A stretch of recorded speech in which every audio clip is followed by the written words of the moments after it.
Merry Christmas. Hope you all are having a wonderful time with your families, making memories.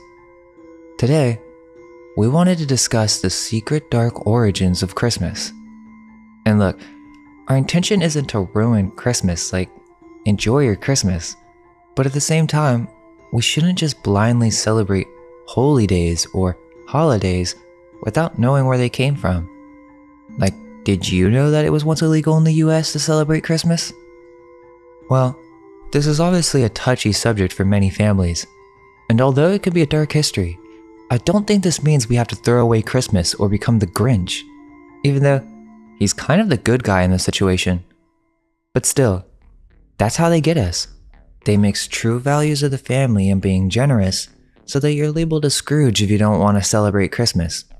However, that doesn't mean there aren't some strange hidden histories within this holiday, and it's worth to check them out, possibly even asking the question, why do we celebrate this holiday? Most of us raised on this corporate advertised version of Christmas, shiny Coca-Cola Santa, but where did this come from, and how did this become a Christian holiday? Well, no matter what, we all grew up on Christmas, made many memories, and at least for me, they've all been positive. Forgetting the strange material desire fed to kids for wanting a big present at the end of each year because it was advertised to them on the TV. That's the hard part, because there are some strange dark associations in this Christmas story with children that I feel shouldn't even be a part of this special day. Yet, when we look back at history, it's quite shocking to realize what Christmas is truly based on.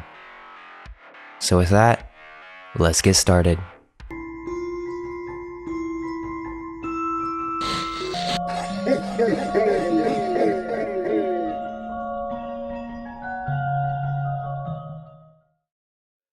You could say that the two biggest days of the year are your birthday and Christmas.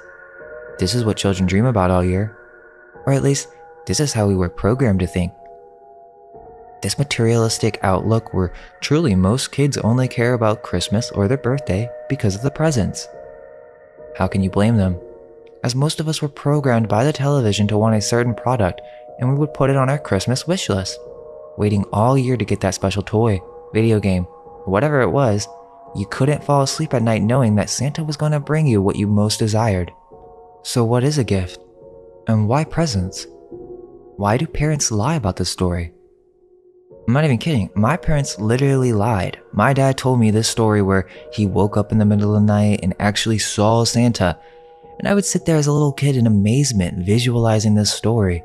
And I also caught them wrapping up presents one night, but they told me, go to bed. Yet I never suspected anything. I truly trusted them until I was 10, maybe older, that Santa Claus truly existed. I'm sure there's other children that get taught earlier, but not everyone figures it out because they want to believe in Santa, which is really strange. Because the excuse that we tell children for doing this is so that they have something to believe in or to not ruin a child's magical imagination. But that's complete BS, because anytime a child starts to go off from the mainstream, most modern parents just get them to do what every other child is doing. Hence, Christmas is something that is programmed into us, not something that we just make up for our children. Our parents and their parents were programmed with the same exact story. And it's just like the Cabbage Patch Kids. This video isn't directly connected to that series, more like a holiday special, but it does have its connections, as one of the earliest movies is Santa Claus from 1898.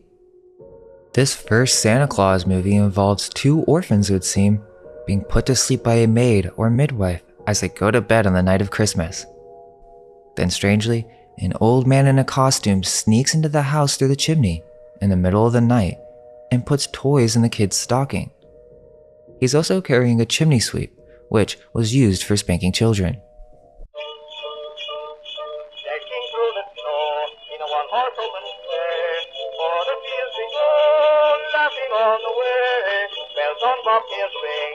Making spirits bright, what fun it is to ride and sing a sleighing song tonight. Jingle bells, jingle all the way. Oh, what fun it is to ride in one horse open sleigh. Jingle bells, jingle all the way. Oh,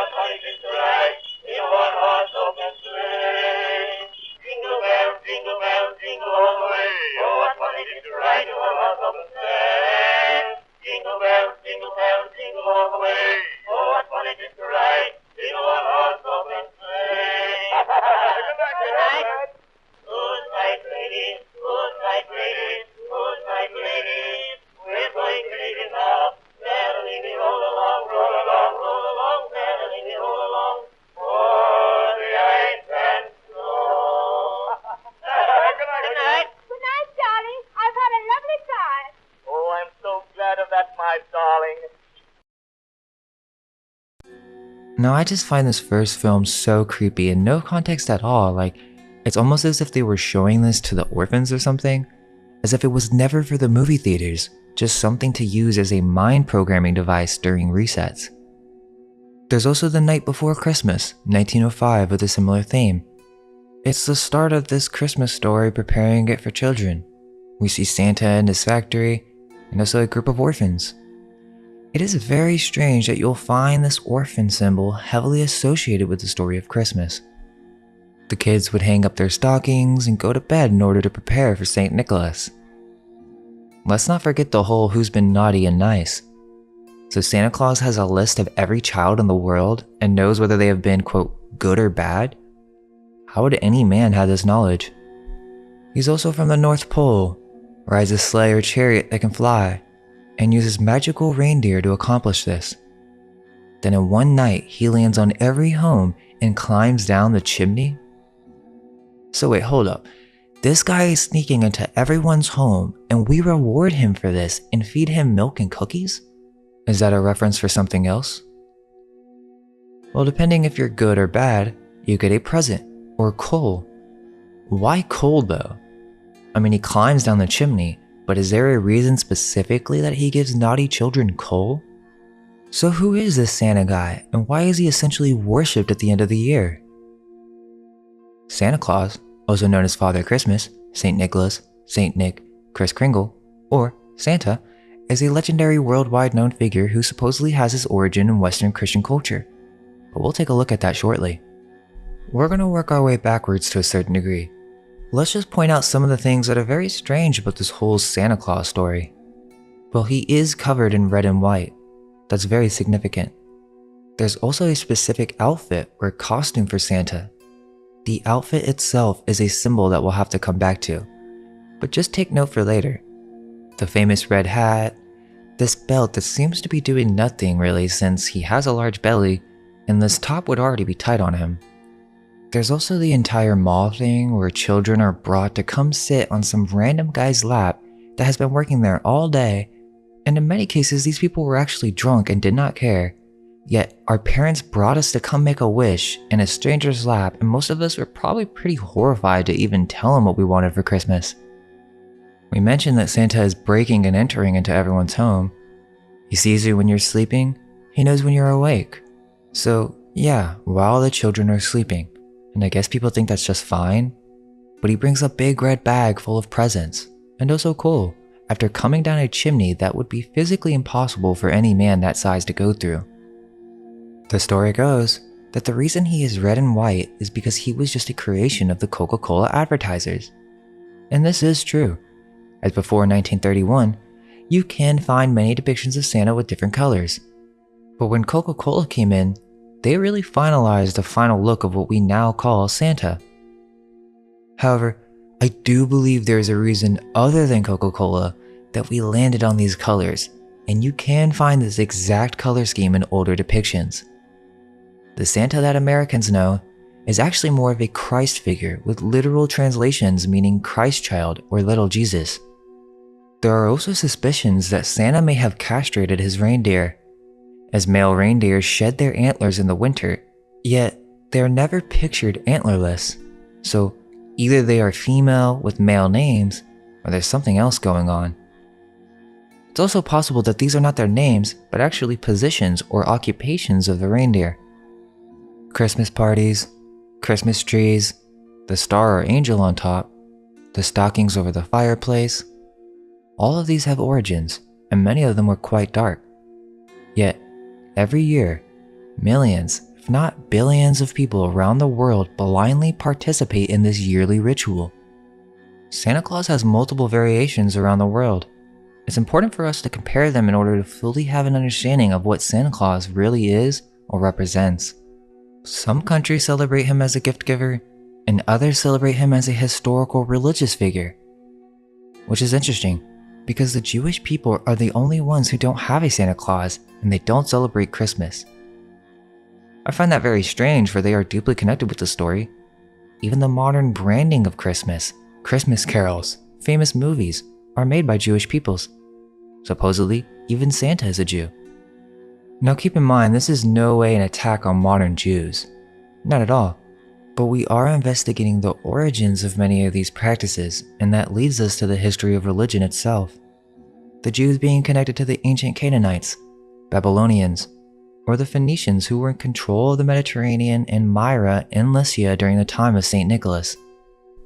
Catholicism is believed to be the final version of Judaism, in which the worship of Christ is the final missing piece. St. Nicholas is said to have been more popular than Jesus, as we know Christmas is all about the values of Christ.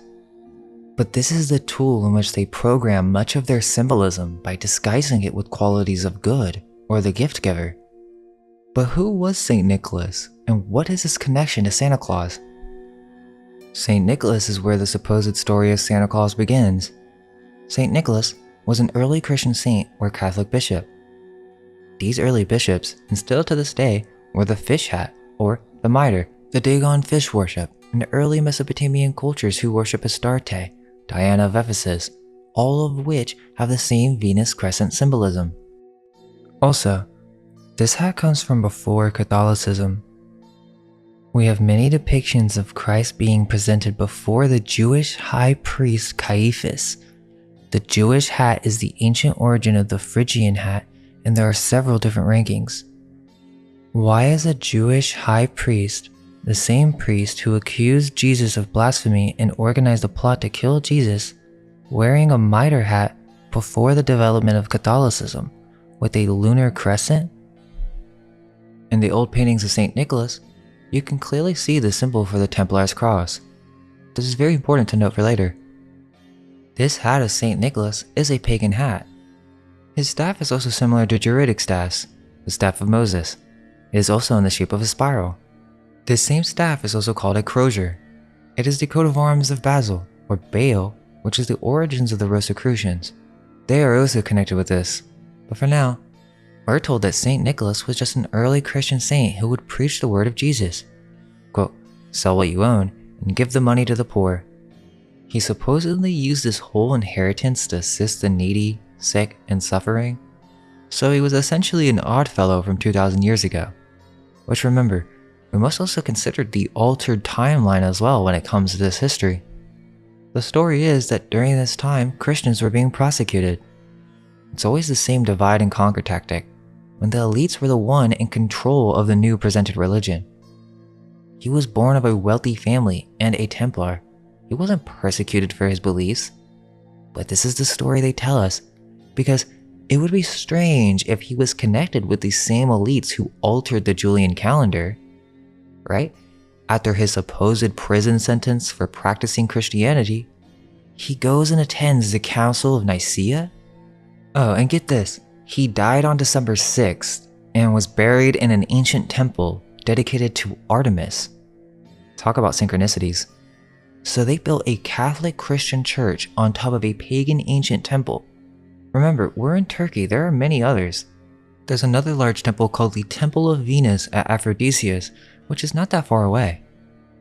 There's definitely more to cover with the pagan origins, but for now, let's go over some strange stories involving St. Nicholas. One of the most famous stories is that back in the day, parents couldn't afford to make payments, and so they would sell their children into prostitution because the daughters couldn't get married without a dowry. Basically, it's an insurance policy for the female, which makes no sense because back then women had no rights. So why would the lady even need this? It's really just an offering to another family for an incentive to marry, which is strange because a Catholic bishop is going around and decides to save these 3 daughters from prostitution by giving them a bag of gold? I always feel weird about random philanthropists in history, and in the modern day. Why would someone go out and do this when you know how many families were going through the same thing? So basically, Santa, or St. Nicholas, was giving away free bags of gold. He would come in the night before the girl became of age, would throw a bag of gold through the man's window, and then the daughter had the dowry to be married. This happened for the first and second daughter, and then the third daughter had her bag of gold thrown down the chimney and it landed in a shoe. This is how St. Nicholas became known as the patron saint of prostitutes. And Benjamin Britten's St. Nicholas from 1948 We get presented the life of Nicholas, in which during his birth, he seems to have had the ability to speak and yelled, "God be glorified," as he exited his mother's womb. There's also a very dark story associated with Saint Nicholas that involves little children being cut up and prepared to be eaten. 3 small children were exploring the fields, and as they worked and played, they began to wander off into the town. It was beginning to get late, and the sun was going down. The children were hungry and lost, and they came to a lit butcher shop. They knocked on the door and said, "We're lost and hungry. May we eat and sleep?" "Oh yes," came to reply. "Do come in." As the children entered, a butcher takes a sharp knife, cuts them up, and puts them in a large salting tub to be pickled. 7 years passed by, and it would seem that the butcher was actually trying to sell their meat as ham. But St. Nicholas, who was wandering nearby, noticed that it was not ham, but actually the flesh of young human remains. He then resurrected the 3 children, and there's even a famous painting of this, which seems to be some alchemical reference. St. Nicholas himself was said to have become an orphan when his parents got sick and died. He went to go live with his uncle, who was a monk in a monastery, so he was taught about Jesus, and then decided to become a monk when growing up. He wanted to give away his wealth, and for some reason decided to be sneaky when doing this. This is where the tradition of filling stockings come from. He would fill socks with gold for the dowries of young women, with a 3rd daughter having her shoe filled with gold that came from a chimney. He also seemed to have magical abilities right after birth. As a newborn, he could stand on 2 feet without support, and he stood for like 3 hours or something. The story is that St. Nicholas was just an amazing man doing all these nice things in the name of Jesus, and that is why he was imprisoned. The guards were trying to convince Nicholas to deny Jesus, but he would not budge. And instead, he taught them of Jesus. He trusted that Jesus would save him and prayed for all the other Christians who were being prosecuted to pray during this time. This led to Constantine becoming emperor, and Nicholas became free because all of a sudden, Christianity became the official religion. So essentially, Santa Claus, or Saint Nicholas, was attending the Council of Nicaea, which was the creation of the Catholic Church. This entire event gave the Church massive amounts of power in the hands of the political elite, leading to the creation of the Vatican, controlled by the Phoenician Jesuits. This is a huge topic, and many Christians and Catholics are touchy about this subject, so we'll have to leave it for another video. But the reason I bring it up is because they were actually arguing about Arianism, which has to do with whether there's a distinction between Jesus and God. Is he all of God, or is he part God but also flesh? Just weird arguing over small doctrine, but basically Santa Claus or Saint Nicholas was at this meeting when the Bishop Arius, who were one of the early Christian denominations who believed in things that the council did not agree with, and so Nicholas literally punches this guy or heathen in the face at the council.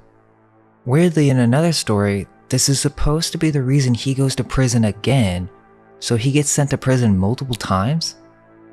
The story doesn't really add up, but just thought it was strange that he was connected to the entire political and state creation of Christianity, from an economical and military standpoint. So St. Nicholas is trying to go around converting all these pagans into Christianity as the story goes, and that the saint even confronted the governor and all these people to just accept Jesus. Again, there's this theme of secretness for some reason in giving away his wealth, which doesn't really make that much sense. He was born wealthy, became an orphan, then became a monk, went to prison, then came out, is still wealthy, and still giving out presents and still being secretive?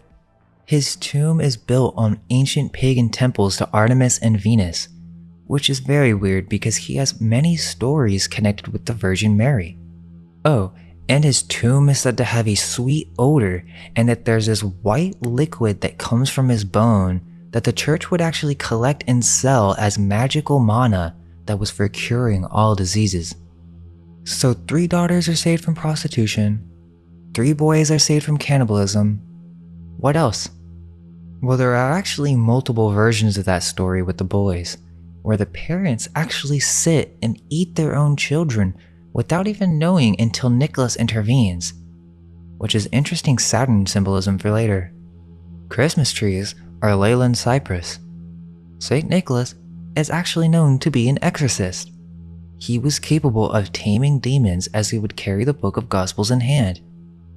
He was called upon a village in Placoma for chopping down a cypress because it was discovered that demons would occupy these trees that were used for pagan worship. This is the true origin of the Christmas tree and its connection to Santa, an exorcism event. There's another story on one night where he saved the city from famine through psychic powers, in which he psychically located a merchant through remote viewing who was about to set sail for Egypt with a shipment of grain. Nicholas appeared to the merchant in a dream and bribed him with 3 gold coins. There's the 3 of the Trinity again. Remember, that is what they were arguing about at the Council of Nicaea, which is also the concept of incarnation, the process in which God becomes flesh. But yeah, so he's in this merchant's dream, so he can also travel into people's heads or inner realms. And then he gave the merchant 3 gold coins, and he was also sleeping 3 countries away. The merchant then delivered the shipment of grain as asked and saved Lycia from famine. So is Saint Nicholas some magical Christ-like figure? Did he even actually exist? According to mainstream history, after his death he was embalmed, and his remains were eventually moved 1,000 years later to Lower Italy, Bari, by big fans of St. Nicholas, who just so happened to be the bishops behind the Crusades and the Templars. This is a shadowy subject that's not easily explained briefly. However, what we are told is that these remains were secretly moved to Italy in the 11th century. And we know this because of the Feast of St. Nicholas on December 6th celebrates the arrival of the partial remains of St. Nicholas by Italian sailors, or pirates. But as you look deeper, it was actually given to the Saracens for protection. Saracen is a Latin term of unknown original meaning, but it was synonymous with Muslim and or the Arabs of the Ottoman Empire. The Semitic root Sariq means thief or marauder, which is the typical Christian view of these people during these times, as they were the main enemy of the Catholic Church, as with Constantinople versus the Ottoman Empire. Yet, what we find is that the Saracens brought St. Nicholas as an artifact for the families in Italy where they had to decide whether moving it to Bari or Venice. They chose Bari and erected a church for the remains. But this gets stranger because, well, 1, there are thousands of these St. Nicholas churches around the world, hundreds in England alone. But the original one was actually created for the partial remains of a saint. And Pope Urban II was there for the tomb's consecration, who was one of the main French original Templar leaders of the Crusades.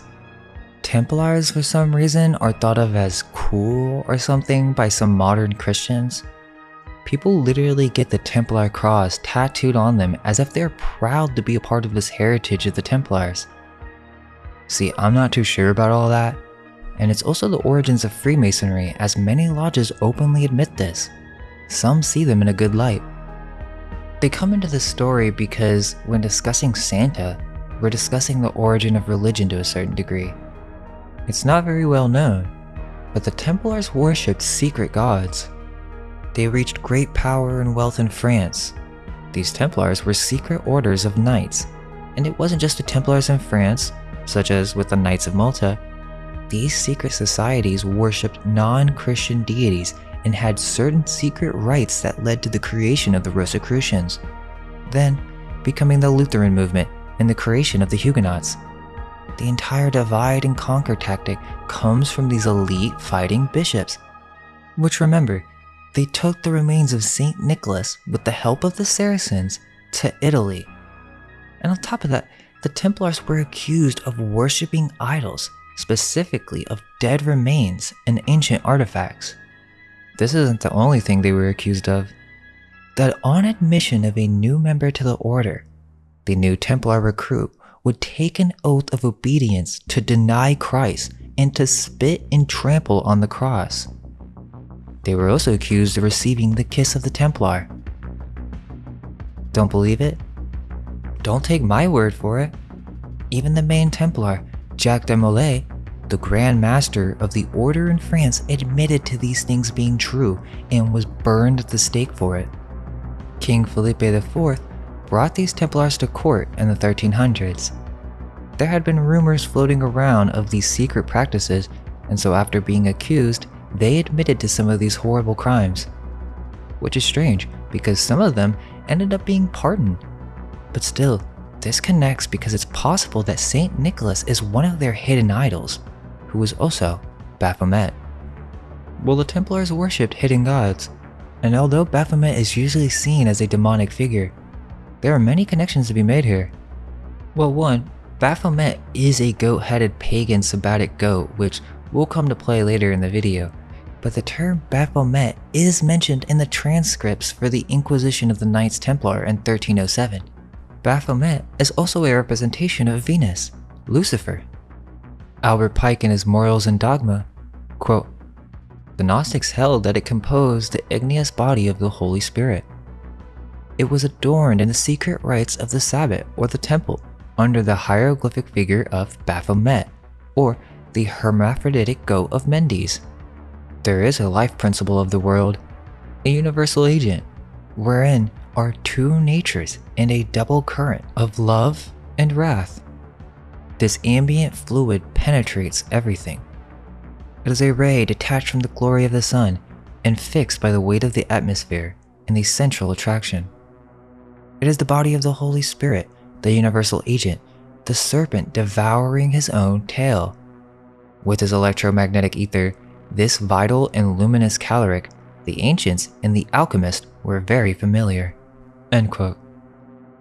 Another knight of the order, Hugo de Peraldo, said that in a chapter of Montpellier, he had both seen, held, and felt the idol or head, and that he and the other brothers adored it, but he, like the others, pleaded that he did not adore it in his heart. He described it as supported on 4 feet, 2 before and 2 behind. Guillaume de Arable, the king's almoner, said that in the chapter at which he was received, a head made of silver was placed on the altar and adored by those who formed the chapter, the Knights Templar. He was told that it was the head of one of the 11,000 virgins, and had always believed this to be the case, until after the arrest of the order, when hearing all that was said on the matter, B suspected that it was the idol, and he adds in his deposition that it seemed to him to have 2 faces, a terrible look, and a silver beard. Basically, the Templars worship strange idols, and one of the things that they would worship is dead remains. This connects with the symbol of the skull and crossbones, pirates, and secret boy clubs. The Templar churches of Lanleff in Brittany and Saint Mary in Paris depict squatting bearded men with bat wings, female breast, horns, and the shaggy hindquarters of a beast. These temples are known for legends of satanic practices. So we know that Baphomet is mentioned in the final Inquisition of the Templars in 1300s. Baphomet also means the baptism of wisdom. And also, there's the Islamic connection as well. Remember, after the Moors retreated Spain in 1492, they retreated to France and became the Huguenots. Well, what is Baphomet? That's a long story and deserves its own video, but the Oxford Dictionary says that the earliest mention is from an article in 1812, where a French scholar was discussing the goddess of Paphos represented on ancient monuments and the Baphomet, which referred to a goddess worshipped in the coastal city of Paphos on the island of Cyprus, which is the exact location of the Templars. The combination of both Artemis of Ephesus and Hermes combined to create a new symbol of Baphomet. This is a secret foreshadowing to our future video, as this is a created being, a spirit that would be moved into another body that then would be worshipped. There's more to the origin behind the word Baphomet, but before that, we have to understand that the Templars were accused of working with the Saracens, who are the Muslims that are described in the Song of Roland from the 11th century that describe them being black as pitch. I'm not going to keep going back and forth with the argument of who the Moors were with the Berbers. You'll begin to see a pattern that is clear as day. Let's also make sure that we're making the distinguishment between royal Moors, or Morenos, or Sephardic Jews that worked for the crown and were a part of these secret societies, and separate that from what we consider the ancient Moors, or melanated peoples who were aboriginals of many different lands. What we're discussing currently is about a group of elite Moorish and mixed peoples that participated in the hijack, which seems to be glossed over when looking through mainstream history. It's quite shocking how many connections there are to be made here in reference to St. Nicholas. You see, we bring this all up because although the Templars are famous for being early Christian knights, the Crusaders, they were also accused of being secret converters to Islam. What is that all about? Do the Black Tudors have anything to do with this? How about the Black Brothers or the Black Friars? Is there a reason this order likes to use these symbols? What's strange about that is the origin of Baphomet is connected to Mahomet, which is an old French word referring to Muhammad, the founder of Islam. And as we know, that Baphomet is also shown with the crescent. The horns are also representative of these ancient pagan lunar goddesses such as Artemis. So in the First Christian Crusade, a letter from Anselm of Ribabont in 1098 or the 11th century describes on how they were going to fight Muslim soldiers, but that they called upon Baphomet, and they prayed silently in their hearts to God. So what they say is that Baphomet is actually a corrupted word of Mahomet or Muhammad, and there are even more connections as we search on. Mahomet is also a term used for idol worship and has other forms such as Mofeh, Mof, or Mofez, which would take place with a severed head during these hidden ceremonies. These worshipped heads are common in Jewish tradition. They are called teraphims and would consist of the head of young sacrificed boys. It's also rumored that the Templars mummified the head of John the Baptist. So who's to say they didn't do the same thing with St. Nicholas? From the book of Jasher, or Jashar, a Hebrew text, we have a depiction of the first type of teraphim. Quote, "And this is the manner of the images, in taking a man who is the firstborn, and slaying him, and taking their hair off its head, and taking salt, and salting the head, and anointing it in oil. Then taking a small tablet of copper, or a tablet of gold, and writing the name upon it, and placing the tablet under his tongue, and putting it in the house, and lighting up lights before it, and bowing down to it. And at the same time when they bow down to it, it speaketh to them in all matters that they ask of it, through the power of the name which is written in it." Jasher, chapter 31, verse 41 through 42. So yeah, they would take these infant remains and invoke dead spirits and some really dark shit, which really connects back to Islam. Note, this isn't anti-Muslim or anti-Catholic, this is anti-dogmatic religion in all its corrupted forms, including their esoteric counterparts that consist of horrifying ceremonies involving these knights. We're really starting to get into some deep subject matter for one video, but the reason we go over the Templars is because this really goes back to ancient rites and the origin of religion. At the same exact time, right before Christianity became the religion of Rome, the main religion was Mithraism. Oh, would you look at that? We see the same red hat, the Phrygian hat. More to be discussed on that later. But this is the original Santa hat, and it goes even further back to ancient Sumerian and Mesopotamian female gods such as Cybele and Diana of Ephesus. Mithraeums, or the temples of the cult of Mithras, were taken over by the Templars all over Europe. They converted many old churches into strange secret society meeting centers, specifically meeting underground, and this is the origin to the Templars. These ancient Canaanite bull worshippers who would make sacrifices to both Aphrodite and Kronos, or Diana of Ephesus and Saturn, or the lunar goddess Lilith, the black moon, and the black sun, otherwise known as Saturn. The Mithraic cult is also the origin to these massed processions of medieval Europe and the costumes in accordance to different ranks. Sol Invictus, which was the sun god of Rome before the birth of Christ. This sun god was Mithras, who is described as the unconquerable sun. But what sun are we talking about? Mithraism is essentially an Iranian cult adapted into Hellenistic Roman context. The question is, if we consider the missing time hypothesis, why are there 1,000 years missing? Is it possible that this time was simply added by the newly appointed corrupted scribes after the creation of a new religion, the creation of the Vatican? Well, the birth of the new sun, or the Christ of Christianity, is said to be December 25th, which is also the same day as Saturnalia, the same birthday as Mithras, who was born of a virgin, which was the pagan festival we now call Christmas, that was celebrated in ancient Rome in dedication to Saturn and Mithras, the sun god. But in what context, and why is the sun god so heavily associated with Saturn? Yet, I thought Jesus was the morning star, which is also Venus. Is there a Venus-Saturn connection? Apparently, different suns would rule for different periods, and there was a time where Saturn was our sun, during a supposed golden age with no theft and no property, until he was dethroned by Jupiter, and Jupiter was the sun for a short time, in which Janus was made ruler and instituted Saturnalia as a yearly tribute to the old sun god.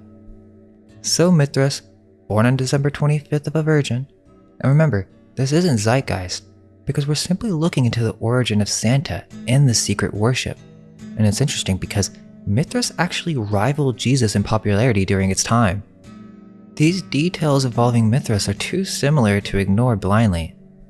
Yet Mithras was androgynous, coming from more ancient goddesses such as Astarte, the mother of harlots. But it's more specifically some type of bull sacrificing cult that also had sexual innuendos and a hatred for the mother goddess. As we mentioned, the bull and goat symbols are a reference to these ancient pagan rites, which instead of pagan, should be called Canaanite in origin, as the earliest religions were not corrupted from the start. They were originally nature religions that pursued life, not death. Let's keep in mind that Mr. Aleister Crowley himself claimed that Baphomet is Father Mithras. Baphomet is also an androgynous being. Baphomet is the goat of Mendes according to 33rd degree Master Mason Eliphas Levi, the man responsible for the modern depiction of the androgynous goat god Baphomet, which he claims is a symbol for fertility and fecundity. Basically, a mass sex symbol of insemination that is not only connected to repopulation, but secret worship. This is the labyrinth, or Pan worship, and priapism. Even Herodotus talks about how people would openly mate with goats in the streets. It's pretty strange, which also connects with the works of Marquis de Sade.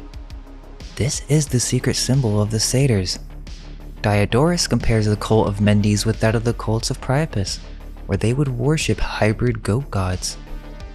The goat is the Mendean ram, the ram of Mendes. The cult, which according to Manetho, was established by Cacao, the king of the first dynasty.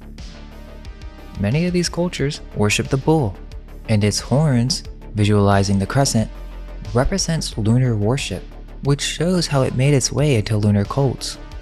Muhammad being the origin of Baphomet and the secret god of the Templars is very interesting because there are many verses that hint to Muhammad being deceived by devils or jinn, and also there are the Dabiha rites, similar to Mithras and the Jews, in which they would slaughter their cows in sacrificial ways from letting them bleed out after a cut to the throat.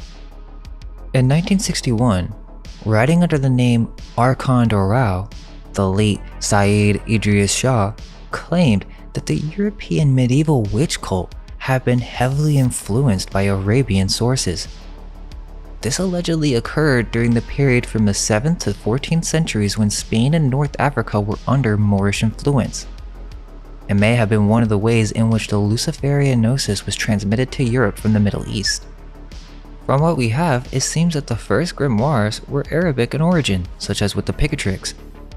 Interestingly, the same Sufi scholar, Idris Shah from the Institute of Cultural Research, has suggested that the Templars were influenced by Islamic Sufism, and that the word Baphomet came from the Arabic Abu Fihamat, meaning father of understanding. Additionally, Shah suggests the Sufi terminology Ras el Famat, which translates to head of knowledge. This would again suggest that the Templars were gaining knowledge from these magical teraphims, or skulls that would be turned into occult artifacts for ritual in which they would communicate with spirits for higher knowledge. Quote, in Hebrew and Arabic demonology, Azazel was known as the father of jinns, or jinns, spirits, who were popularly believed to live in barren desert regions. As we have seen, he was also the leader of Sirim. These were demons in the form of satyrs or half-human he-goats. It is no coincidence that one of the forms taken by the horned god at the witch's sabbat was a black he-goat. It was also one of the several forms taken by Baphomet, the god allegedly worshipped by the heretical Knights Templar, who were believed to have gained intelligence of ancient Hebrew and Arabic forbidden knowledge in the Middle East. The Templars were also accused of the Templar Kiss of Anno, some other occult ritual in which the initiates would be put through humiliation ceremonies in order to show their allegiance, which is also the same tradition as with the Witch's Sabbath. The Devil card of the early tarot is also a goat. These witches would meet up on the astral realm and actually kiss the rear of their goat god. From the early 16th century, there are depictions of osculum infam or infame is a ritual in which the shameful kiss or kiss of shame would allow the devil to seduce women. The osculum infam is mentioned in nearly every single recorded account of the witch's Sabbath and in confessions, most of which were extracted under torture. This ritual of humiliation, similar to Templar rituals in ancient Canaanite religions, would occur on the Sabbath, or Yule, the first Wiccan holiday in which the goddess gives birth to a new god or son. The witch had to be initiated into the order through this ritual of the kissing of the Anno, the ring, Uranus, or Ouroboros. This was the oath of secrecy in order to keep the members from speaking too much. Witches also supposedly kissed the posteriors of lower-ranking demons. It may very well be the case that these witches may be another reference to secret orders, as not only did the Templars have the same ritual of kissing the buttocks, but they would also worship black cats that would be possessed by the devil, and they would perform the same ritual on the cat by lifting the tail. Ancient black magicians, or dark sorcerers, after a time of cataclysm, distorted the wisdom of the ancients for corruption and power. Many who look into these subjects tend to see the occult as evil, but these occult priests of the new church are the ones who abuse this knowledge with the intention of control. We also must consider the way in which this goal was accomplished. The Templars in Brittany are known as the Red Monks, the same red and white colors that we see with Saint Nicholas, or Santa.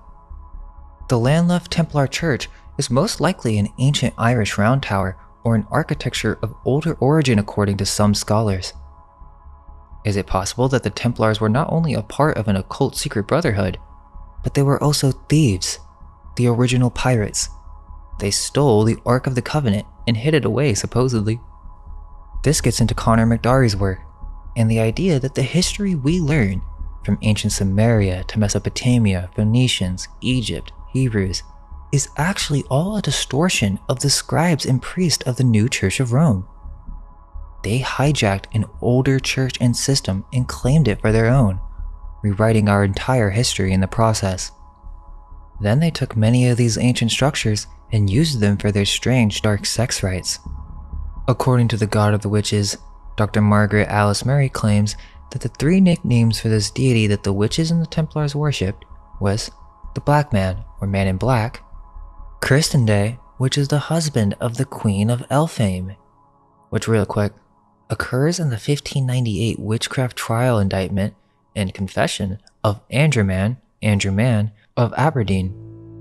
Andrew Man confessed that as a boy he saw the devil, his master, in the likeness and shape of a woman, whom calleth the Queen of Elfin, and as an adult, during the span of some 32 years, he had carnal relations with the Queen of Elfin, on whom he begat many bairns, or children.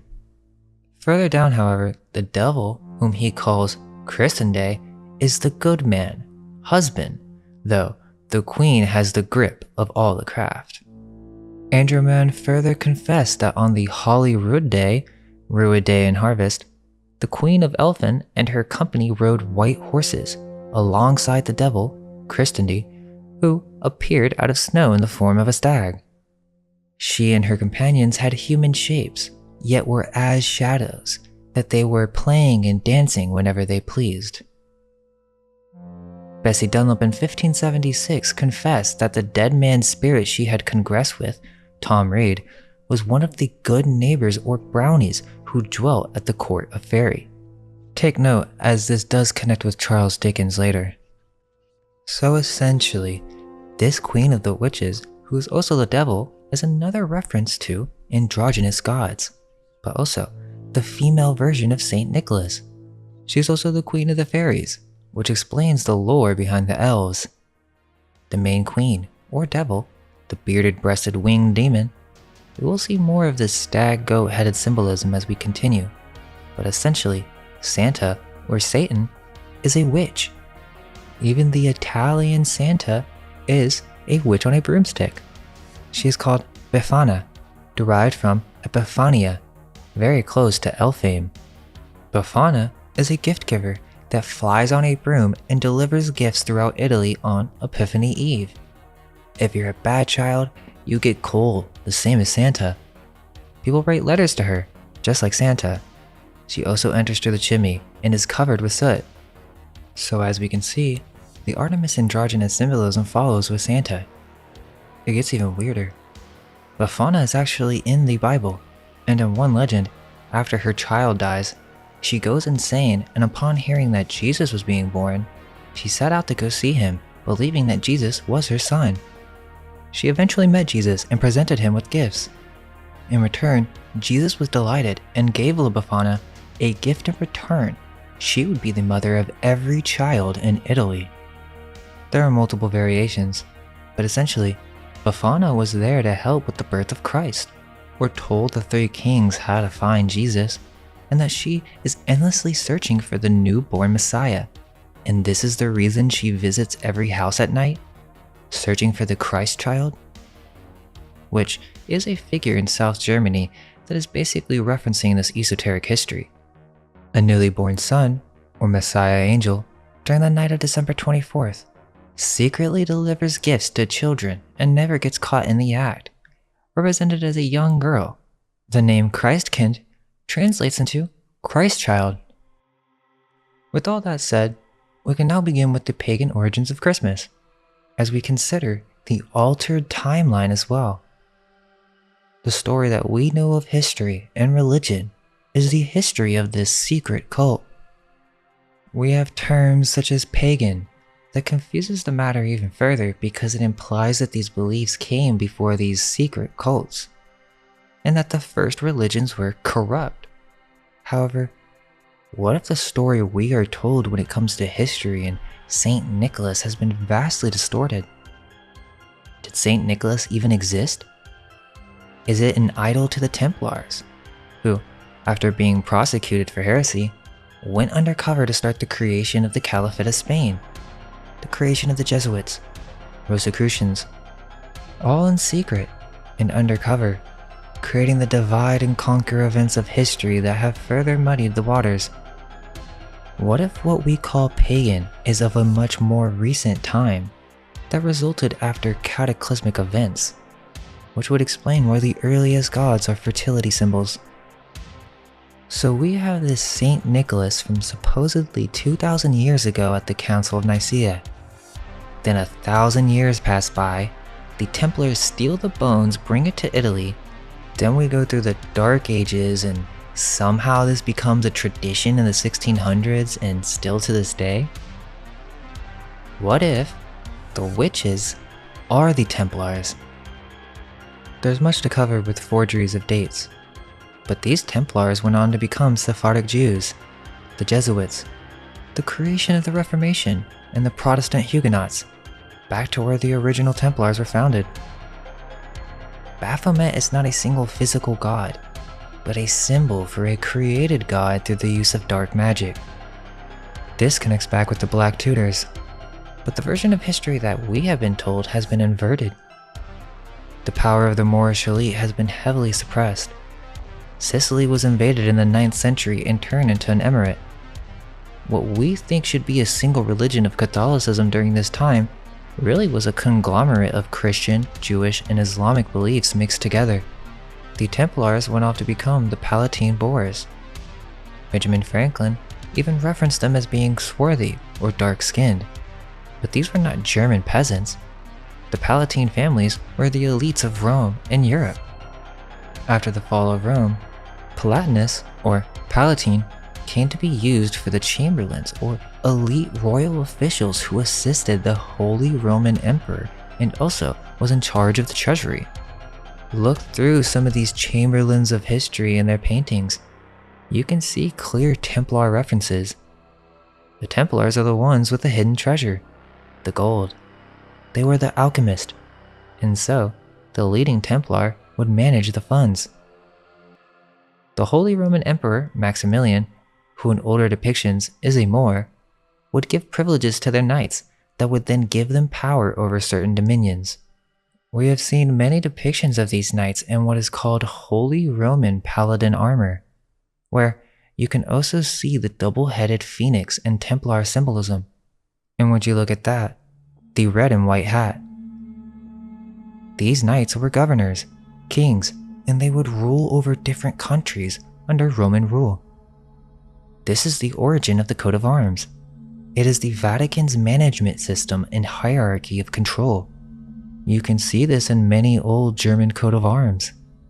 These papal palatines, with their red and white attire and white horses, would watch over these different territories or duchies, which they would rule as monarchs. This is the origin of dukes. This is all one large order, and the dukes are knights in service of the Holy Roman Emperor. Over time, these different countries would fight over different status. The dukes of Lotharingia, Bavaria, Swabia, and Saxony had become dangerously powerful feudal princes or loyal supporters who were installed as Counts Palatine by the Holy Roman Emperor. They were called Palatines because of Palatine Hill, Latin Mons Palatinus, which is actually the Temple of Cybele, or the Temple of Magna Mater, Statue of Liberty, Lady Libertas, or Father Mithras. Palatine Hill is the center and most ancient part of Rome. Obviously they thought this was very important, but why? Well, this is an even older cult before Mithras, which leads us back to Venus and Diana of Ephesus, the worship of the ancient queen bees. In the last video on ancient cloning factories, there was a depiction of a Black Diana of Ephesus that contains some very interesting symbols of repopulation and hybridization. These Black Mother goddesses were called the Black Madonnas by the Templars, and they worshipped them as well. Quote, most cathedrals were also home to Black Madonnas, of which about 400 to 500 are present in Europe, depending on how they are classified. There are at least 180 Vierges Noires in France, and there are 100 of non-medieval copies as well. Black virgins have been associated by historians and archaeologists with mother goddesses, such as Isis, deities sometimes represented as black. Historically, Isis of Egypt was the first recorded appearance of a Black Madonna, other than Paleolithic Venus figurines. As the indigenous goddess worship evolved in Europe, statues of dark-skinned Middle Eastern goddesses such as Inanna, Astarte, Artemis, and Cybele were introduced into Europe continent by Phoenician traders. End quote. This is referred to as the cult of the Black Virgin. Well, Saint Nicholas is depicted not only clearly as a Templar, but he has dark skin. Now, some modern articles will just say that it's olive skin or darker mixed, and that very well could be true, but there are more references to consider. Let's take a look at all the other countries involving Santa to wrap it all together. We'll start with Sinterklaas from Netherlands. The Americans got the idea of Santa Claus from Sinterklaas and turned it into the modern Kris Kringle. Interestingly, the tradition of Sinterklaas only goes back 300 years, Back to what I was saying with the missing time hypothesis, there's no real distinction from early St. Nicholas 2,000 years ago to how he started to becoming worshipped as Sinterklaas, other than when the bones were transported in the 11th century to Bari in Italy, which at that time was under the Spanish kingdom of Naples, which was under Moorish rule. Interestingly, in the legend of Sinterklaas, he's said to be from Spain, hinting that he and his helpers, Swarthy Pete or Black Pete, were actually from Spain. And after the summer of 2020, there was this controversy on whether or not this Black Pete character was a racist tradition. Come to find out that yes, there are definitely Moorish connections, but there's another reference to a demon, and that there's some who say Pete's skin is covered in soot from the chimney. But there's also multiple references to Spain, as the Dutch and Spain have a history of not getting along. There are also the Black Legends of Spain, which detail the vast amount of crimes that Spain committed in their conquest of new lands. Well, Swarthy Pete, which was used as a reference to devils in the 17th century, would come in through the chimney, steal the children, and bring them back to Spain. This all depended on whether you were naughty or nice, which also connects with the German lore, as we will learn. The festivities of Sinterklaas begin with him arriving with his Swarthy Pete helpers on a steamboat from Spain. Interestingly, there's a horror film on the subject that covers an alternative history, suggesting that these original Palatine emperors or knights wasn't just one Santa Claus. There was a yearly event where these appointed kings or bishops would come into their appointed palatinate, then they'd come in to give gifts to those who had been working hard for the crown and following their duties, but those who did not follow the rules or fulfill their end of the bargain with the supply and demand would be considered naughty and would be taken. Sinterklaas is also known to have arrived via trains, connecting this back with the orphans. Sinterklaas is also related to the Wild Hunt, or Woden or Odin, a major god worshipped in Northern Europe during Christianization. Odin is the one-eye symbolism of the pirate with a long beard. He's also depicted with the red and white attire in a 18th century Icelandic manuscript. Odin is the Norse equivalent of Saturn, the sickle also being similar to St. Nicholas's staff, or the ram horns, which could also be associated with the Heimdall, another similar Norse god representing Saturn. Odin was worshipped during Yule and midwinter, where Odin is said to have led the Wild Hunt, a ghostly procession through the sky. So wait, Santa is Odin? The one-eyed pirate? St. Nicholas has been tied to Odin, the most important god of the Germanic peoples. Odin flies around in the sky in December. He knows who has been good or evil. He hunts down and abducts those who deserves it. He had an 8-legged horse, Sleipnir, that pulled his sleigh. He was the main symbol of Saturnalia during Yuletide. He wears similar clothing and was actually called the Yule Father in reference to Father Christmas. Also, the elves of Santa are the elves and dwarves who worked with the gods in Norse mythology, who were the El, or creator beings. Christmas takes tree decorations, mistletoes, wreaths, and even Christmas caroling from these Yule holidays where they would worship the horned god. So how did this exactly become a Christian holiday? Supposedly it starts all around the Reformation, where this began to be promoted separated from the Catholic Church.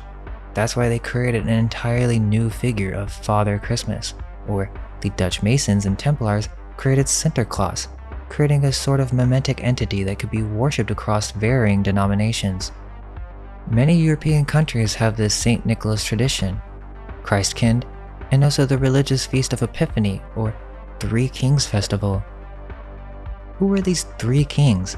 Remember, they met up with this queen witch Bafana asking for directions for Jesus, and they were told what? To follow the Star of Bethlehem.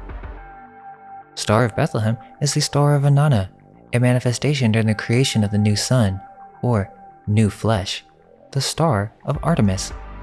These wise kings were magi, or alchemists, who were following astrological directions to the creation of a new man, searching for the virgin birth. Just as with St. Nicholas and the three children, 3 women, 3 coins, the Trinity. They brought alchemical gold, sacrificial worship, frankincense, and the holy oil, myrrh.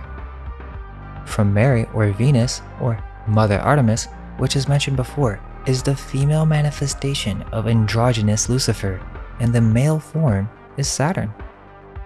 Interestingly, Venice and Bari both essentially own the bones or relics of Saint Nicholas. The Venetian Saint Lucia feast in Italy is a blatant worship of Lucifer, a small young child who was tortured for being Christian. Saint Lucia is the female Father Christmas. She too having her eyes plucked out, she is the protector of sight. Her miracles are very similar to Saint Nicholas, including saving famines with wheat, but this time, it's from the 17th century. There are over 6 popes who were named Nicholas in control of the Catholic Church. This figure comes in many forms throughout history. In Venice, Saint Nicholas is accompanied with a donkey. You're also supposed to wear red underwear on New Year's Eve. They do this in Hispanic communities as well. It may be worthy to note, similar to the Mithraic tradition of wearing costumes for their rituals, the Venetian carnivals seem to be the evolution of this tradition, specifically with wearing of the mask, which, although the Venetian carnivals are later in January, it may be worthy of mention as many of these gift givers also wear masks. In Germany, Saint Nicholas is accompanied by Krampus, and so we have another reference to the black goat that was worshipped by the witches, or the man in black. But in old German lore, Santa's literally a twin, the good dressed in red, the evil twin dressed in black. Instead of swarthy Pete, Saint Nicholas has a demon as his assistant, as he was said to have been an exorcist and had power over demons, similar to Solomon. Krampus, being chained by Saint Nicholas, would then punish naughty children with a birching rod, which is also the chimney sweep or bundle of sticks that can be seen held by Father Christmas. This is the root or a bundle of birch branches. The idea is that this was a story created to scare children so that they would behave, but what if it goes far deeper than just that? Most of us have heard this story, and even the movie on this is really interesting. It's funny, but at the same time very dark, and ties in here. He is the ruler of their world and has control over reality and their dreams. There are early 1900 postcards of Krampus called Krampuskarten. Some of these depictions are very disturbing. Why is this associated with Christmas in any way? Krampus licking orphans? Tongues are scary and all, but it would seem there's something else going on. Again, orphans. Krampus would come and take children and line them up just like the trains. The children would be stuffed into bags, and it wasn't just Krampus, it was Saint Nicholas as well, against the children's wishes. It kinda reminds me of the Cabbage Patch Kids all over again. And I have German friends who tell me that these stories were quite traumatizing as children. The obvious pan symbolism and the connection with stealing or luring our children. Sexual innuendos between adults, while Krampus is the puppet master. Not to mention bestiality references. It's obvious that this Krampus figure is a demon in connection to what we were discussing with the goat-headed god of Mendes, or Baphomet. Why is Saint Nicholas even associated with this demon? Like, you'll see them together in these postcards where Saint Nicholas is looking like a pope, he comes in with the gifts, and then Krampus is stuffing children in the bags behind him. He's his helper. That sounds horrifying. Be good or Saint Nicholas will tell Krampus to steal you while he sticks his tongue out? Krampus has been theorized to go back to pre-Christian era, but there are supposedly no written sources before the end of the 16th century. This tradition seems to have a bad effect on people in the modern day, as in 2019 there was a police report on the increase of drunken or disorderly conduct performed by masked Krampuses. There are several variations, as even Krampus can be seen with a mask, but generally he is a hairy demon, usually brown or black, with the legs and horns of a goat. He would whip and torture children, literally to drown and eat children or to bring them to hell. Also, Belsnickel, which is a Palatine tradition, is a man dressed up in fur and a creepy mask who would come and punish bad children. He would make them line up and recite scripture or history, and if they gave the wrong answer, they'd be whooped. So they merged Krampus and St. Nicholas into a single figure. Sometimes he was black on his face from the soot, and also depicted with horns. Belsnickel is connected to something called bugbears that have manifested in the modern day as Trollocs. These beings are far older than Belsnickel, and we have woodcuts of these beings from the 16th century that seem to be depicting paladin knights. They're giants who are stealing children. Also, they're considered to be witches. There is a term in German from the 1500s, Kinderfresser, child guzzler, or Kinderschrecker, child scarer, and it appears in an illuminated book of hours, in popular broadsheets sold at Carnival and even as a fountain in Switzerland. Wherever it appears, it has 3 distinguishing characteristics. It steals children, puts them in a sack, and eats them. An older version of Krampus, Perkt or Perkta, was a devilish figure, a 2-legged humanoid goat with a giraffe-like neck wearing animal furs. She's also known as a shape-shifting Christmas demon witch who would fill boys with straw. Quote, she would know whether the children and young servants of the household had behaved well and worked hard all year. If they had, they might find a small silver coin the next day, and a shoe or pail. If they had not, she would slit their bellies open, remove their stomachs and guts, and stuff the hole with straw and pebbles. She was particularly concerned to see that girls had spun the whole of their allotted portion of flax or wool during the year. She would also slit people's bellies open and stuff them with straw if they ate something on the night of her feast day, other than the traditional meal of fish and gruel. End quote. People would wear costumes and masks, as this originally was a female goddess or spirit, connecting back to Artemis, her name meaning the Bright One, and is related to the Feast of Epiphany or Three Kings Day or Befana.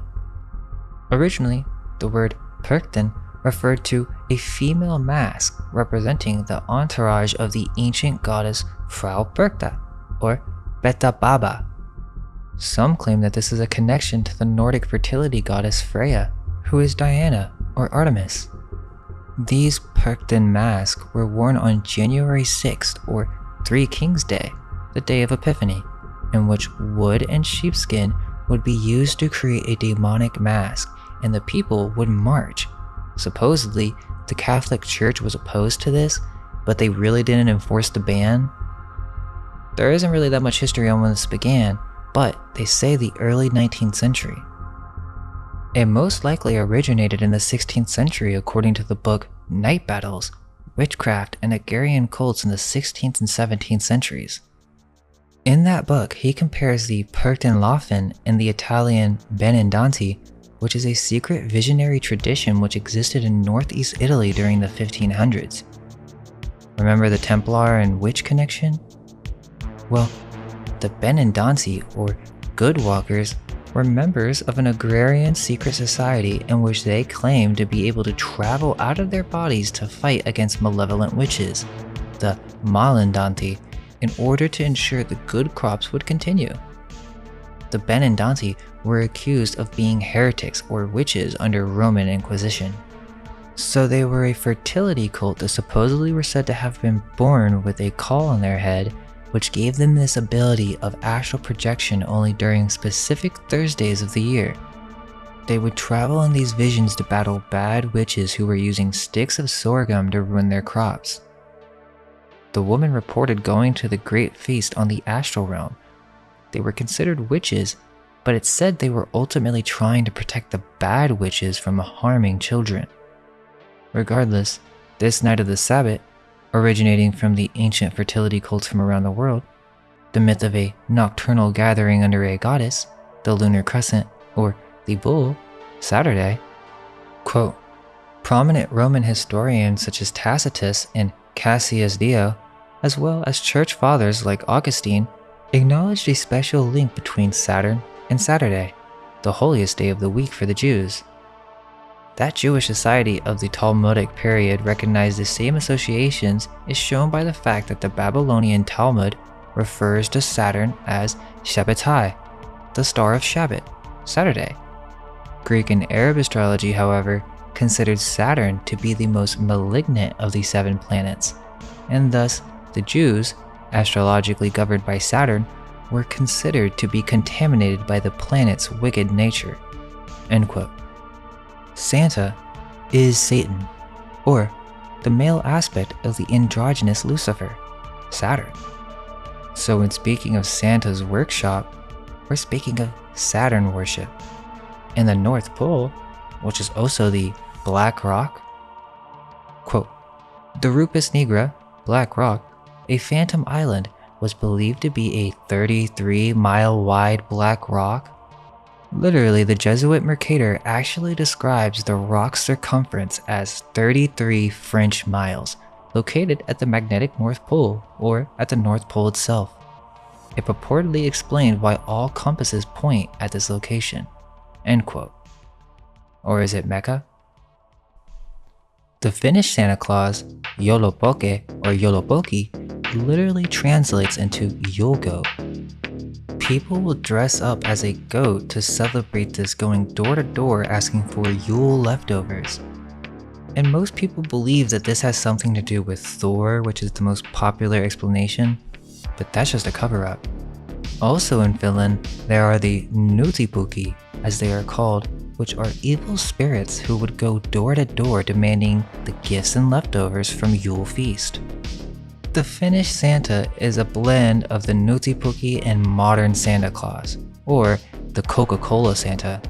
Sometime in the 19th century, he became a benevolent figure, and rather than demanding gifts, began passing them out to children. In the film Rare Exports, we're shown modern illustrations of these Krampus-like beings capturing and cooking children. This may be a modern horror film, but many of these are based on oral legends and folklore. For example, with the Brothers Grimm, Hansel and Gretel, which is so weird that they tell us to children, and it's also associated with Christmas in certain situations, as a brother and sister get lost in a forest and find a cannibalistic witch who lives in a house made of gingerbread, cake, and candy. Many stories, including Roald Dahl's The Witches, speak of this exact same story. Evil witches who secretly rule the world and hate children. In Spain, Santa Claus or Christmas isn't really celebrated, but there are some very strange connections to be made. In Catalonia, families eagerly await Dia de Nadal, or a Yule log, which is a hollow log wearing the red Phrygian hat that is brought to life with a face and 2 legs. Starting from the 8th of December, children cover the log with a blanket to keep it warm and start feeding it. On Christmas Day, everyone sings songs and beats the log with a stick until all the sweets, nuts, and other small edibles come pouring out, similar to a piñata. Secretly, this is a defecation symbol. In the Basque region, you have Olentzero. He wears a sheepskin and smokes a pipe. He's said to have a dirty face because he's a charcoal maker. The Galician version of Santa is El Papador, a mythical coal miner who only gives gifts to children who have been eating well. Oh, so this is weird, but there's this tradition in Spain of these little figurines called Gaganer, which depicts a small man defecating in nativity scenes throughout Catalonia and southern France. No one knows when this tradition began, although you can see the same type of stuff in old French cartoons in the 1700s. It's believed to be around 300 years old. But look at this. These figures are wearing the Gatajan red cap, or the Barentina. We'll talk about this in a future video, but these were given out to the public in the early 1800s so that everyone could become a part of the club, even Salvador Dali. The excuses for these figurines is kind of insane, but it still ties into some type of fertilizing ritual. But really what they mean is that these are the same people who worship the fertility gods. It looks like they're shitting on the nativity scene, or sacrilege if you ask me. Let's not forget that Spain has an obsession with torturing bulls as literal professional sport that people watch on TV. It's kind of weird, people are proud of this bullfighting tradition, but these stem from ancient secret occult rituals, early Mithraic rites of sacrifice, in which they would sacrifice bulls in subterranean temples. Eastern countries also have Santa. China has Shengdan Laoren, an oriental man with a long white beard dressed in the same red royal attire. There's winter solstice folklore said that eating dumplings is in memory of Fairy Zhao. This is a very interesting legend. In the Liang dynasty, the emperor believed in Buddhism so much so that he forbade his people to eat meat and to sacrifice meat to the heavenly gods. The heavenly gods were so unhappy with this decision that they made the people suffer a 3-year drought. The cypress tree fairy couldn't bear to see her people suffering, and so she turned into a girl named Zhao on the winter solstice. She then taught people to wrap meat in dough and sacrifice the food as offerings to the gods. The gods were so moved by her action, so the rain came. Later, Zhao was murdered by the emperor. To memorize the fairy Zhao and her good deeds, people named the food Zhao Zi, with similar pronunciation with Zhao's name, and have made and eaten dumplings since then on her birthday, the winter solstice. In Japan, we have a similar straw figure with a sickle, blatant Saturn symbolism, with these masked demons with horns who would go house to house exorcising evil spirits and admonishing lazy people.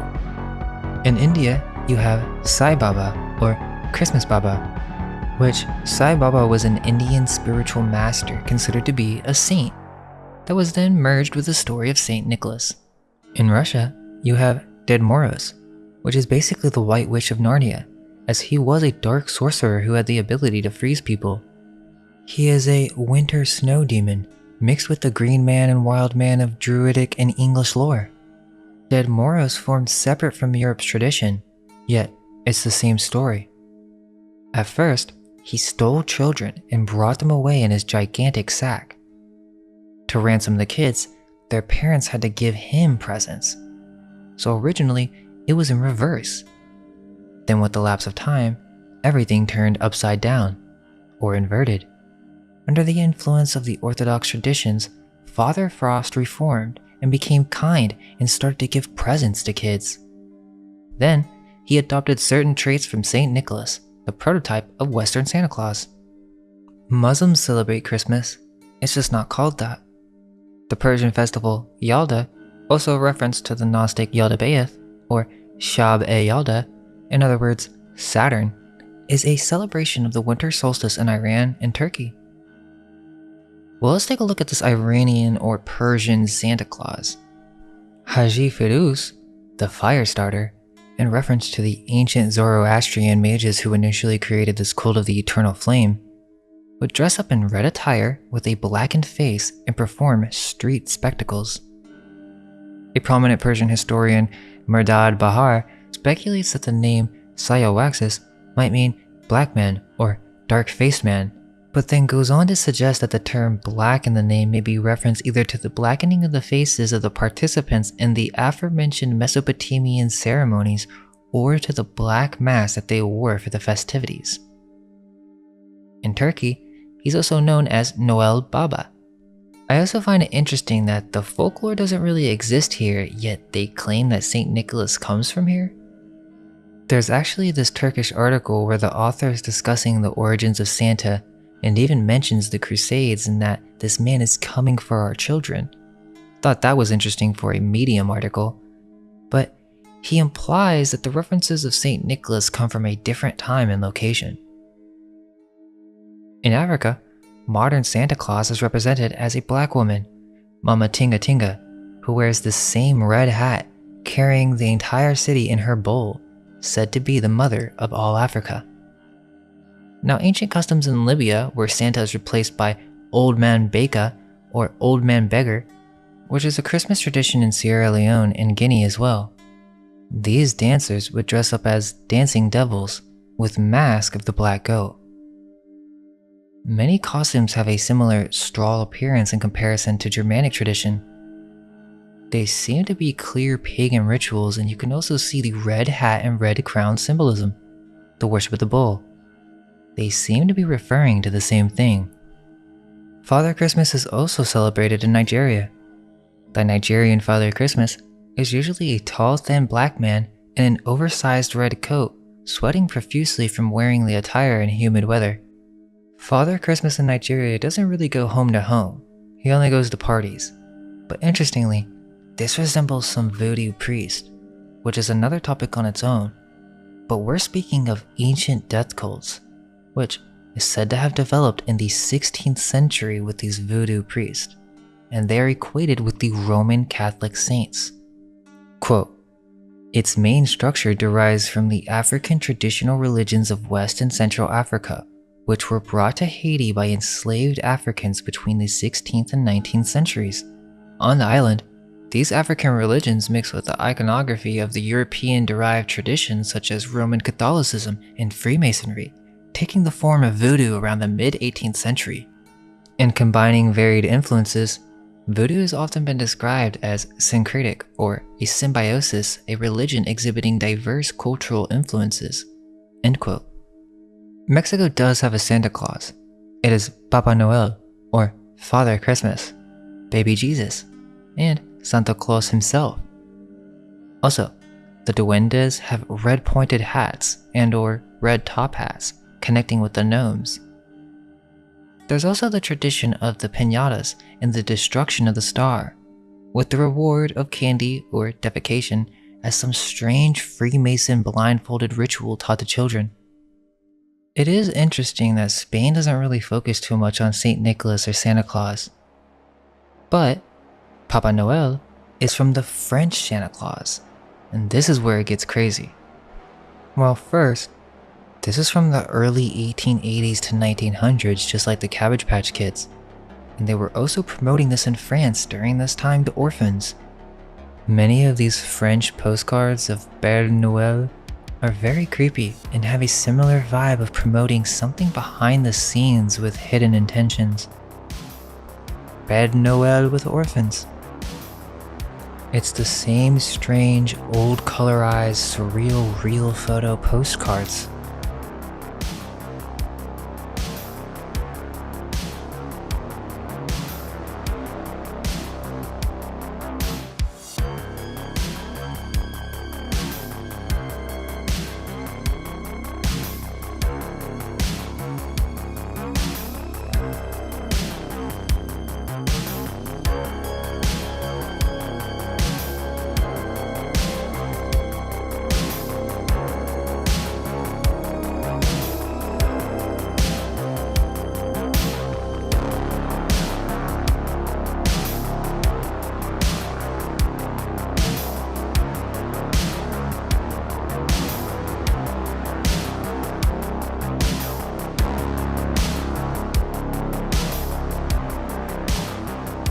Old postcards with illustrations constantly showing Papa Noel with dolls, bringing children toys and gifts.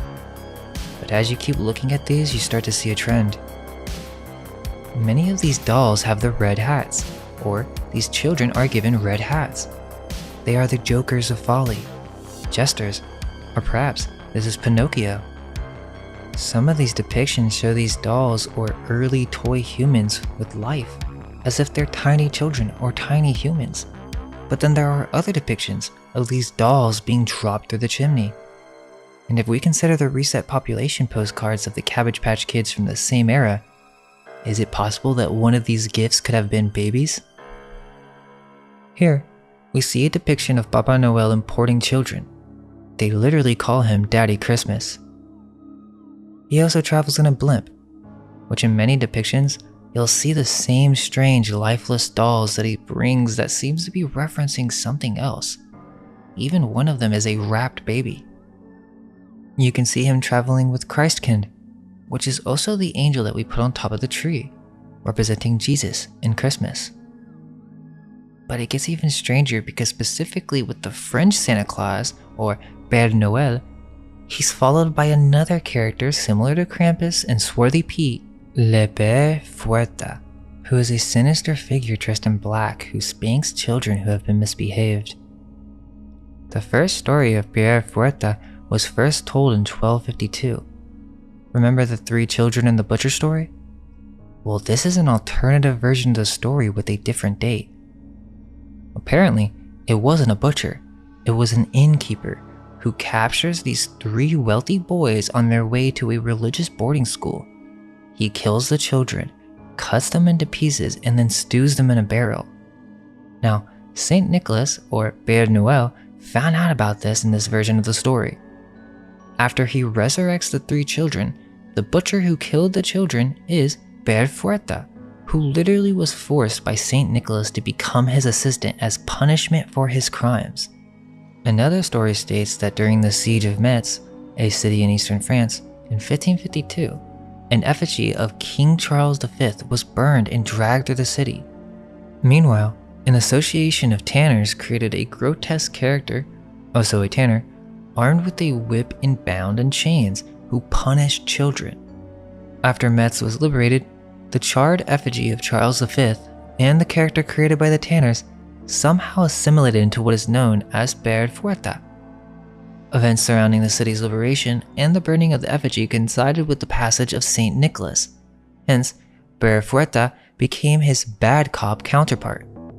He was also promoted in the US as Father Flog or Spanky. Flogging is torture, and Mother Flog would cut the tongues out of lying children.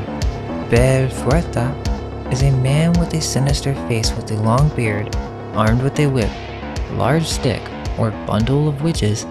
He is also seen wearing a wicker backpack in which children can be placed in and carried away. Just when you thought it couldn't get any crazier, while searching for Père Fouettard, a wiki was saying that this shouldn't be confused with another phenomena called Monsieur Croque-Mitaine. And this is just insane. There are French depictions of young children being taken, similar to Krampus, and it seems that there are references to turning the children into young dolls, mannequins, or mind-controlled minions with their red hats. There are many alchemy symbols. Croque-Mitaine would lock the children in their house, which is a toad and snake infested prison, spank them with birch rods and martinets, and then force them to wear donkey caps for shame. What's strange is that this name, Croque-Mitaine, is in reference to these boogeymen who would come in and punish children. Yet, some of them look like the witches and bugbears that we mentioned before. There are many different terms for this throughout history. Hans von Trotta, who was a German knight and marshal of the Palatinate, which is what I was saying with Santa actually being a Palatine, a Templar, or priest of Cybele.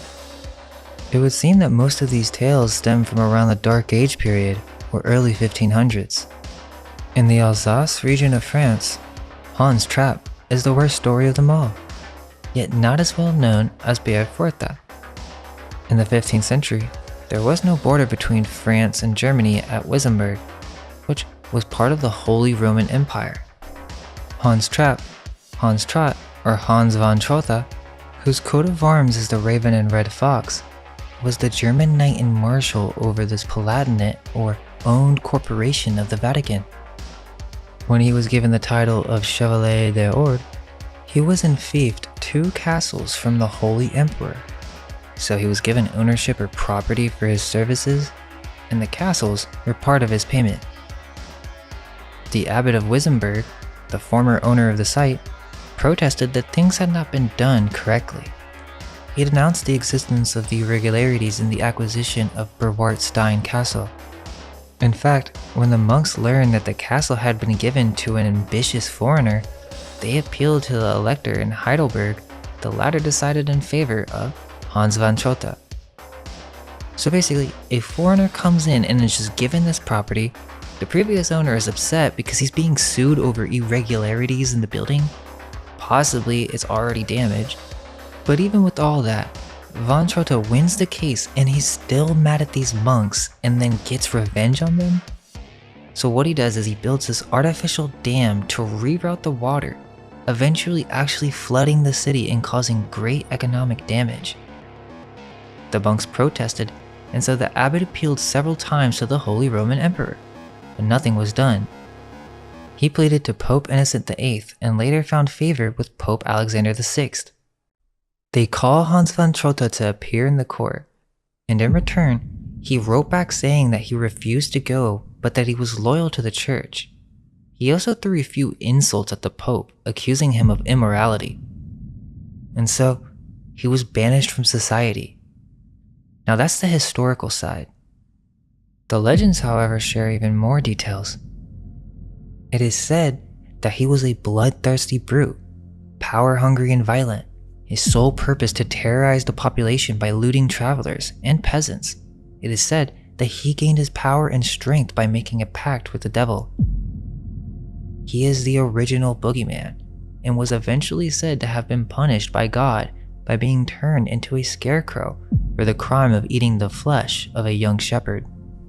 He is the earliest German-French Santa Claus, and is actually based off of a historical figure, this Palatine knight, and he developed a taste for human flesh? He would actually disguise himself as a scarecrow, so it wasn't a punishment? Adorned with straw, he would wait for lonely young victims to come down the road. He stabbed a young shepherd specifically in the back while using this scarecrow costume. After he had cut the child into pieces and roasted his flesh, he was struck by a divine lightning bolt and killed. Children are still warned that Hans Trapp's spirit lingers on and may visit them, which is pretty horrifying as this Hans Trapp is also associated with Christ Child, which is essentially a young Lady Liberty with gifts. Strangely, he's actually referenced as the Black Knight in many legends. The idea is that because the Catholic Church was having a dispute with him, he went on a killing rampage. It's very interesting that we have documentation on this actual historical figure from the 15th century. Yet, did he do this in retaliation? Or was it what he was serviced for? Hans Trapp also had a white beard, pointed hat. He was 6'5" or 2 meters. He dressed in a black coat and big black boots. He's a robber knight that appears on horseback. When he arrives, he asks the children if they've been good in order to scare them into good behavior. He approaches them with a cage full of trapped children screaming, "Free us! Help us!" So wait, this is Santa? Or at least, this is the figure with the most historical background. He's literally one of the oldest references for the orphans and orphan trains. It's the same thing. They just have to give us different stories to hint to these same horrifying events. Okay, so let's go back to the main French Papa Noel or Père Noël from the 1800s. Well, remember, so there are two. Papa Noel, which is the good Santa in red, and then Père Fouettard, which is the bad Santa. The older French-German Santa from the 1500s is actually just one figure. There are not two. But the good and bad Santa is both one figure who wears a big coat and punishes or steals children on orders of the Catholic Church. Well, these postcards make much more sense now, because some of these actually aren't Papa Noel. It's Père Fouettard, who's coming to capture the children. These are the exact same postcards, for the same era as the Cabbage Patch Kids. Père Fouettard is the butcher who originally killed the children in that 18th century story. He also has a big black coat, black boots, and wears a deer mask. Another name for this figure is La Père la Poquet, which means father bag in Old French, or even another term for scrotum. This Santa is a child thief, and the Templars, or elite Phoenician Brotherhood, who have created different layers or forms of this symbol in order to hide this secret, such as with the gift-giving ceremony, Christkind is really just there to lighten the mood. They took the values of Christ and Hans von Trapp and merged it under one symbol of Santa Claus. He is a toy maker, specifically using elves to make human-like dolls, as with the story of the butcher. They were pickling human remains similar to the alchemist. Santa draws parallels to the Green Man and the Druids, but I believe we're dealing with the corrupted Canaanite Phoenician priesthood when some people reference these pagan symbols as the Druids, those of the yew tree, eventually becoming the Jews who stole the foundation of the Tree of Life, the priest of the Kabbalah. The Green Man can be seen in Christian churches and cathedrals from around the world. The connections with Christmas and the Druids are numerous, including the reference of mistletoe, which would be harvested by an ancient Druid priest with a golden sickle and was never allowed to touch the ground. Father Christmas in England originally was a depiction of the Green Man or a Druid wild man, crowned with the holy wreath, a staff, a wassail bowl, and Yule log. The Green Man is a reference for the true gift giver of not only life and nature, but the ancient priesthood in which the new Jesuit Vatican Church or Holy Roman Empire had received her knowledge from an already existing Church of Iesa. We're talking a hijack on an unbelievable scale. Santa Claus and its connection with children didn't come to England until the mid-19th century, when stories of Santa Claus and St. Nicholas were merged with the already existing Christmas figure. The Green Man is also an alchemical symbol for rebirth. Why would such a pagan symbol be found in these churches? The three-headed Christ? Is this connected with the 3 children who were killed and then revived by St. Nicholas? In order to understand Santa, we have to accept that this is not a reference to just one figure, but to some type of system of control using these Palatine families. St. Nicholas actually has a Greek cousin. St. Nicholas is not the only gift-giving bishop. There's St. Basil, St. Baal, which I think is no accident because Basil or Baal is also the origin of the Rosicrucians. He's also called St. Vasilios in Greek, and the St. Vasilios coat of arms is a double-headed phoenix. He also shares the same Templar symbols in his paintings. They also look exactly alike if you ask me. He too was in support of the new Holy Roman Church in the Nicene Creed. Known as St. Basil the Great, he was the bishop of Caesarea in Cappadocia, which is located in modern-day Turkey. He was an important theologian and one of the 3 Cappadocian fathers. There's not much on him other than that he was a contemporary of St. Nicholas during his time. The only difference is that St. Basil is for the Eastern churches, and that he was the patron of hospital administrators.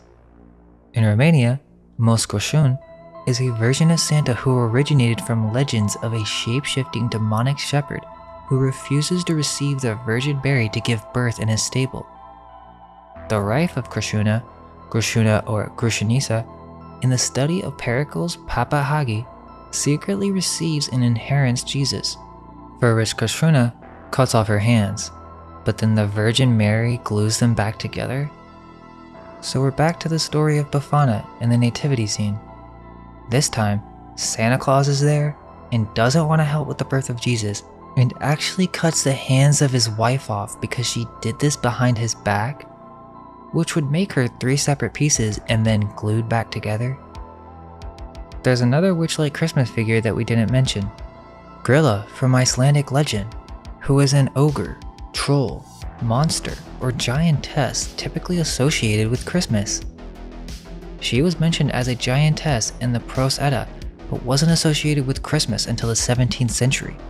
She specifically has an appetite for mischievous children who she cooks in a pot. It gets weirder, because she is the mother of the Yule lads, or the Icelandic Santas. There are 13 in total, and they all have their red Phrygian hat, along with the gnome symbolism. They are troublemakers, thieves, and on each day, a different Santa or Yule lad will come, and to each with their own personality. Similar to Snow White and the 7 Dwarfs, but kind of weirder, like a sheep thief, bowl, dishware lickers, sausage swipers, the window peeper. What kind of stuff is this? I mean, they would just spy on kids? So wait, this story is in reverse. The dwarves or Yule lads are the helpers or swarthy Petes, but this time, they have the gnome Santa dress wear, and the Yule lad's mother, Grilla, is the one in charge of everything, because her husband is known to be lazy and is called the big-nosed man. So Grilla, or the female Santa, who birthed multiple red hat thieves, gets them to go and steal gifts and children who have been misbehaving so that she can eat them? Also, the house pet of Grilla and her husband is a black cat named Jólakötturinn, the Yule cat of Iceland. A vicious hairy animal that actually hunts out poor children who didn't receive anything new to wear and then eats them.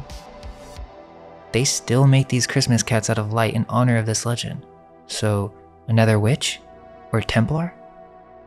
The Templar secret is everyone is worshipping the head of the goat, Mendes, the inseminator of Artemis, Diana of Ephesus, Santa being Mithras with his red Phrygian cap, the bishop eunuch, the highest ranking member of the order attempting to attain godhood through philanthropy, the androgynous Lady Liberty, or the Whore of Babylon. These symbols are multi-layered. Santa's workshops, or Saturn's workshop? Are we discussing the creation of artificial humans again? The depiction of Santa Claus at the North Pole subtly reflects people's impression of industrial progress after the Industrial Revolution in the 19th century. In the early 20th century, some images of Santa Claus had him making toys by hand, like artisans in small workshops. Later, the impression became that there were many elves under Santa Claus, and African American black elves also appeared to make toys. There was a modern assembly line mass production type, but the toys were still handmade by each elf in the traditional way. A toy factory with Elohim-like workers, Saturn's reseeding operation, to feed children consumerism and materialism as they enter this new reset phase, but also a creation factory. Dwarves are the metalworkers, the artisans, the fashioners, Vulcan. Interestingly, Templars, Catholics, Jesuits, all had orphan homes and troubled children centers. This was another threat, that parents would leave their children, or even if they misbehaved, they would be shipped off to these troubled homes, which were just insane asylums for children. Saint Nicholas is a Templar, red and white with the Templar cross being the obvious symbolism. Templars owned many ancient churches and mithraeums in Europe, many of which are questionably from a different era in which they stole, the one-eyed pirates seeking lost treasure. Well, now it gets even deeper. One of the most entrancing songs we know of Christmas, the 12 Days of Christmas, we've all heard it. Well, let's take a look at that again. And would you look at that? It's French in origin. Is this connected to the repopulation postcards? The first printed version of the song comes from an English children's book called Mirth Without Mischief, published in 1780. If you think this is a children's book, I'm not sure what to say. But we're going to take a look at it and some other stories that are mentioned. But this is a clear Freemason manual programming for children, as you'll soon see. Well, first, it seems that the author was anonymous, which is no accident. But this is a manual for teaching orphans mind control games.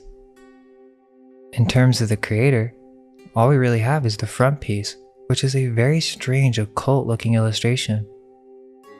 But there seems to be no explanation on why the title is Mirth Without Mischief. I believe it's a reference to Mithras and them promoting this without shame.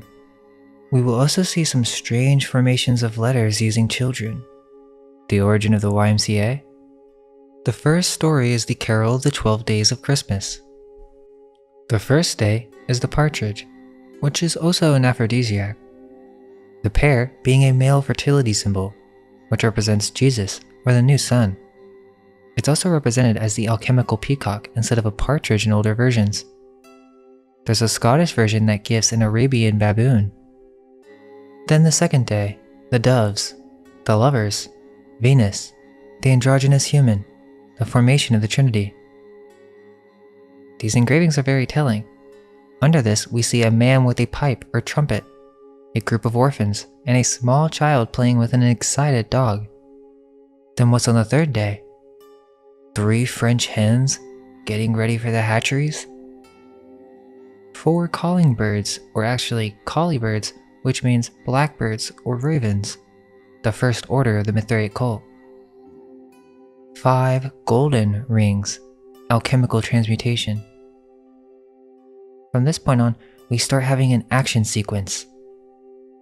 The 6 geese who are laying, creation. The 7 swans who are swimming or delivering the babies. The 8 maids a milking, the caretakers, the midwives. 9 ladies dancing, the 9 fruits or multiple operations of queen bee farms. The 10 lords a leaping, the Palatine rulers of the Holy Roman Church, the Santa Claus or Saint Nick's, the Yule lads who leap from house to house. The 11 pipers piping. This is when it gets dark. Then the 12 drummers drumming. Initiate the next phase and reset. Now before we discuss Pied Piper, there is more in this book. Some of these may need a further deep dive, but this children's book has multiple stories.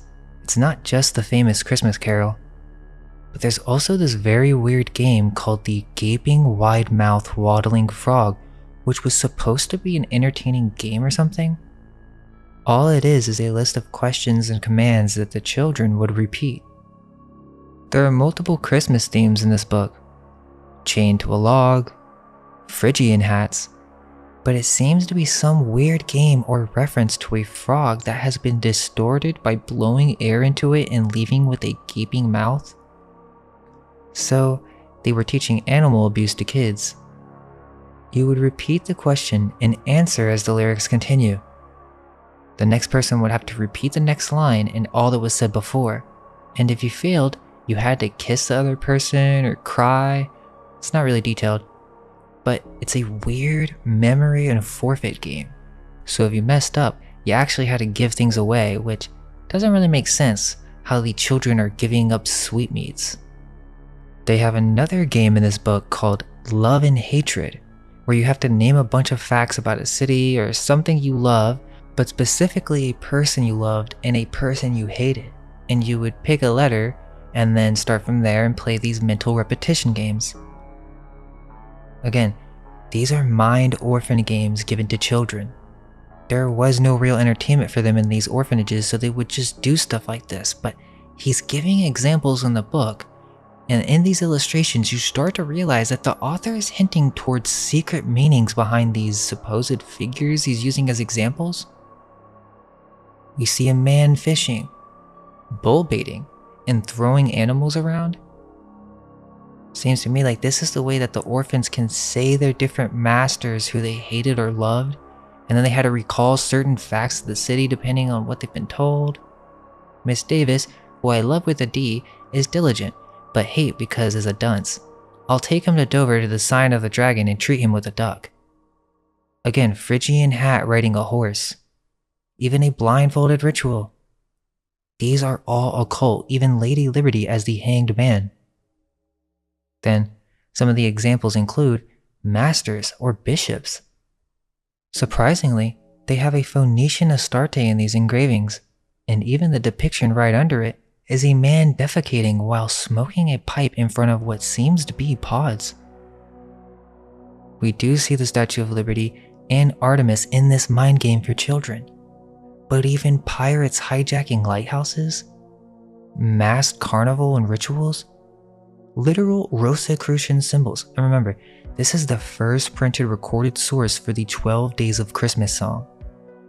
It's a part of a strange old manual of multiple mind memory games, which were not games, but some type of secret programming by elite fraternities in control of these orphan homes. Right under this Rosicrucian symbol, which seems to be a vulture instead of a pelican, the symbol of Christ and rebirth. The pelican is the swan, the geese, the phoenix, the alchemical peacock, resurrection. Now under this blatant Rosicrucian symbol, in a child's book, we see 2 depictions. One is of a knighted man arriving in a city.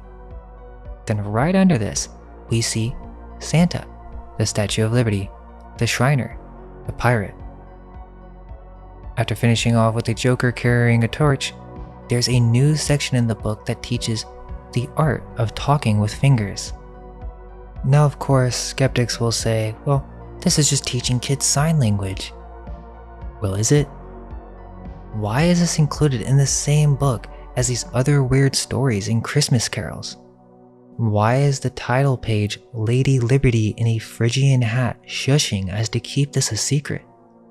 I mean, how blatant can you be? You really think children are going to be reading this book? It's talking about ancient origins of this art and how it originated in Egypt. It says, quote, "The Egyptians had an idol such as the picture above, the fingers to the mouth to command silence to their worshippers." This has nothing to do with sign language and explains why in the same Mirth Without Mischief book that is supposed to be a children's book, it now makes sense why it's anonymous. Oh, and the last thing, there's more to cover, but at the end of the book, it shows children being distorted and morphed into letters. Something about it's just really creepy. But now we get to one of the most mind-blowing details. After a certain amount of time, there is no question. You'll begin to see a pattern. So the 12 Nights of Christmas, the famous Christmas carol, is actually a repopulation song taught to children in the creation of the new church. In the Piper's piping? Who is Pied Piper? The Pied Piper of Hamelin is a famous German fairy tale, but it's rooted in historical fact. He was the Pan Piper, or Peter Pan, the stealer of children, the rat catcher. A man would dress up in jester clothing, but in some depictions, you can see the same hooked red hat, the Phrygian cap. There's no denying the similarities. There's even a painting in the Palace Hotel in San Francisco from 1909, and he clearly has a checkerboard cloth as he leads children into the wilderness. He would lure rats away with his magical pipe, and he was paid for this service, but if the citizens did not pay what he asked for in return, his pipe had the magical power to lure children and lead them away from the city. Some explanations include this being a method to save the town from epidemics. However, other scholars argue that this was a mass immigration, or really, the first instance of these orphans being moved around and transported. Quote, "It has been also suggested that one reason the immigration of the children was never documented was that the children were sold to a recruiter from the Baltic region of Eastern Europe, a practice that was not uncommon at that time." End quote.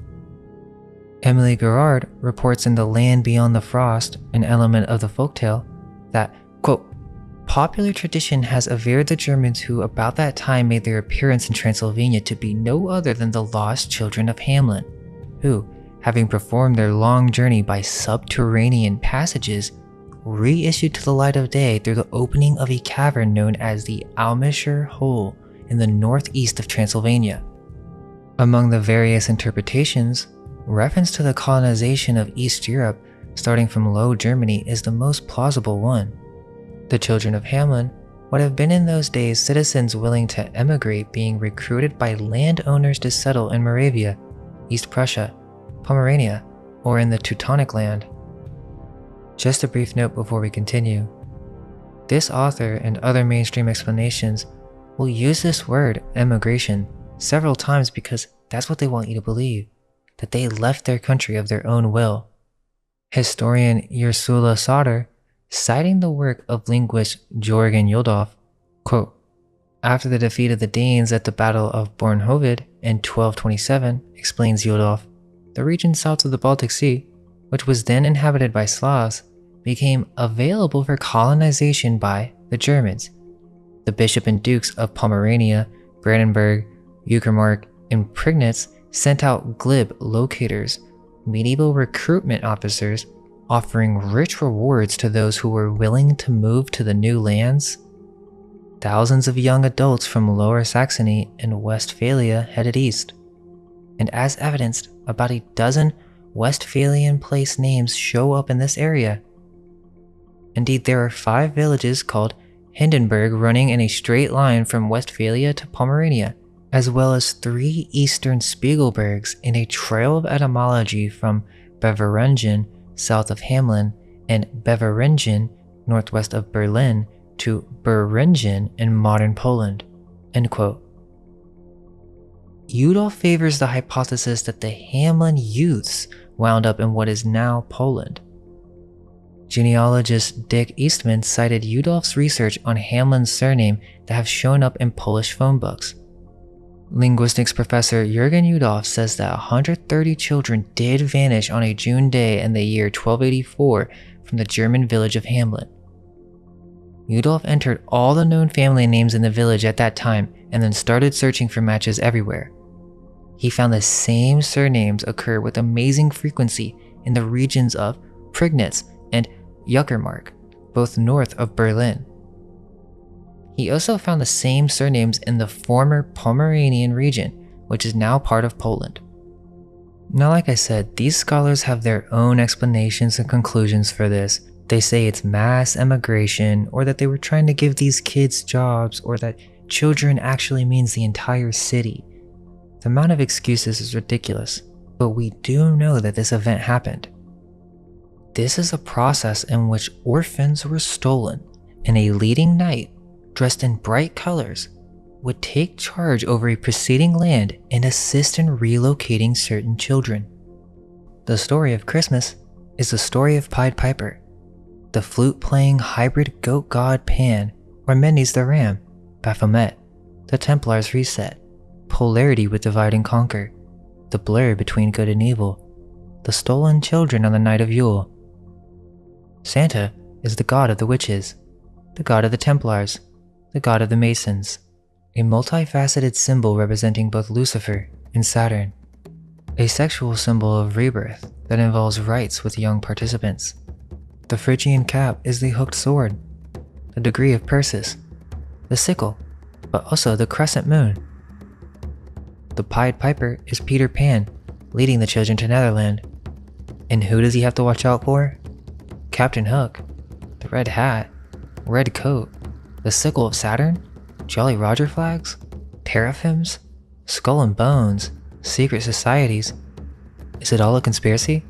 Or is there something else going on? Or are we all being secretly initiated into an ancient order of the Whore of Babylon, or the Mother of Harlots, through this yearly ceremony of the man in the red coat and red hat who sneaks into our homes while we sleep on the winter solstice, the birth of the morning star? So how did this become a Christian holiday? Well, let's circle back around, because there are many groups who oppose this blatant day of secret symbolism and evil practices. The Puritans banned Christmas and made it illegal with a fine of 5 shillings in 1659 Boston. Even in England, it was banned by the Puritans and Protestants because they were suspicious that the traditions were too deeply associated with Catholicism. Many also felt that the Christmas festivities had simply become too drunken and debauched. Presbyterians in Scotland had outlawed Christmas in 1640. In 1647, there was a ballad sent to the king that was against the Christmas ban titled "The World Upside Down," or a brief description of the ridiculous fashions of these distracted times. Interestingly, it seems like the song is alluding to the eating of flesh from the soldiers fallen from the 1645 Civil War, where Christmas was also killed. Its origin is in scripture. Quote, "But the other Jews which believed not, moved with envy, took unto them certain lewd fellows of the baser sort, and gathered a company, and set all the city on an uproar, and assaulted the house of Jason, and sought to bring them out to the people. And when they found them not, they drew Jason and certain brethren unto the rulers of the city, crying, These that have turned the world upside down, and come hither also, whom Jason hath received, and these all do contrary to the decrees of Caesar, saying that there is another king, one Jesus." Acts 17, verse 5-7. It's basically a reset song that is played after civil wars. Jehovah's Witnesses are also very against Christmas.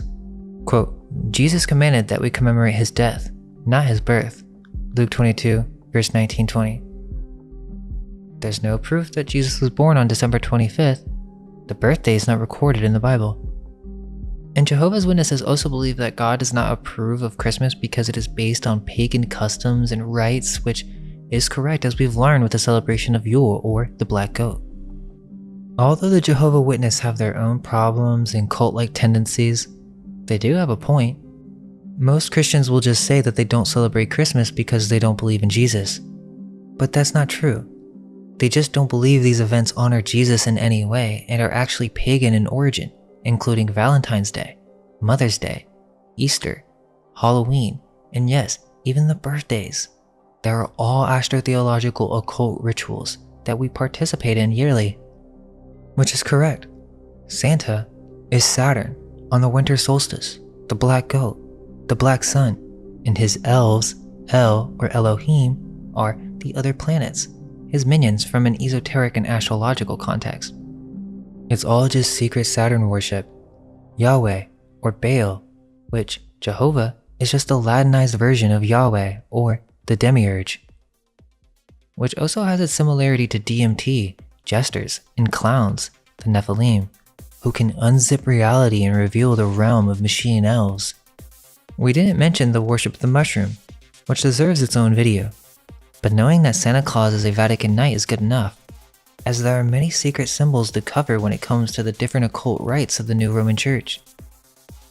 The similarities are fascinating, and I remember this classic book on this by Jan Irving, and although I don't agree with everything he says, I am a fan of his work on the creation of the counterculture, the religious worship of the mushroom, and how psychedelics were reintroduced to the general population by modern alphabet agencies. Long story, but this goes back to Yule as well. Ancient druids or ancient shamans, and also these corrupted Phoenician priests of the Canaanites of the New Roman Church would participate in these rituals using entheogens and suggestogens used not only for achieving higher states of consciousness, but to also use as sedatives and for mental programming during these strange rites of the winter solstice. The Amanita muscaria is seen in many old church paintings. Jesus even worshipped the mushroom. In older Norse traditions, they would collect these mushrooms and leave them as gifts during the winter. Siberian reindeer actually eat these mushrooms, which could explain the tradition of leaving out food for reindeer and why they possess magical flying powers. Evergreens or where these shamans would actually find these psychedelic mushrooms. So, the Christmas tree is connected to this trance-like ritual that would be performed during the holidays, and this is another reference to the deliberate mind control operations being covertly presented to the masses under the guise of celebration. The most common response from Christians that say Christmas is not based on pagan holidays, they'll say it's based on Saint Nicholas of Myra. Well, as we discussed, he most likely was a made-up, embellished figure for the exact question of its origin. And we know he has a look-alike cousin that was at the Council of Nicaea, then 1,000 years pass by, and his bones are taken and worshipped by the Templars. The Templars get called out, and then they relocate to Scotland. The European folklore comes in around the 1500s, because this is the only historical evidence we have of this person. Hans van Trapp, or Hans van Trotta, an actual Palatine Knight of the Holy Roman Empire. The only reason we think it's a Christian holiday is because we have been given a history programmed to make us think that way, regardless of the oral and local traditions that contradict that new forced paradigm. We know that Coca-Cola created Santa, but how did we get to the tradition of associating Saint Nicholas or Santa Claus with December 25th, or the supposed birth of Christ? Strangely, even though New York is Dutch in origin, for the first 150 years of the city, there's no reference to Saint Nicholas or Santa Claus at all, and it's not until 1773 where an account mentions the celebration as an anniversary, meaning it had been practiced before, but no mention of when it started, just that many ancient Dutch families were present. Another 20 years passed by and no mention of Santa or Santa Claus. Also, shout out to Kurmio for pointing this out. Make sure you guys go check out his Christmas video as well. So look at this.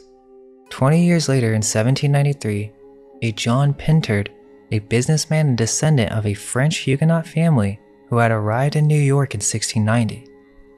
In his private papers, He helped create the New York Historical Society in 1804, and he was friends with a writer, Washington Irving, coincidentally, an Episcopalian minister of Walloon ancestry named Clement Clark Moore.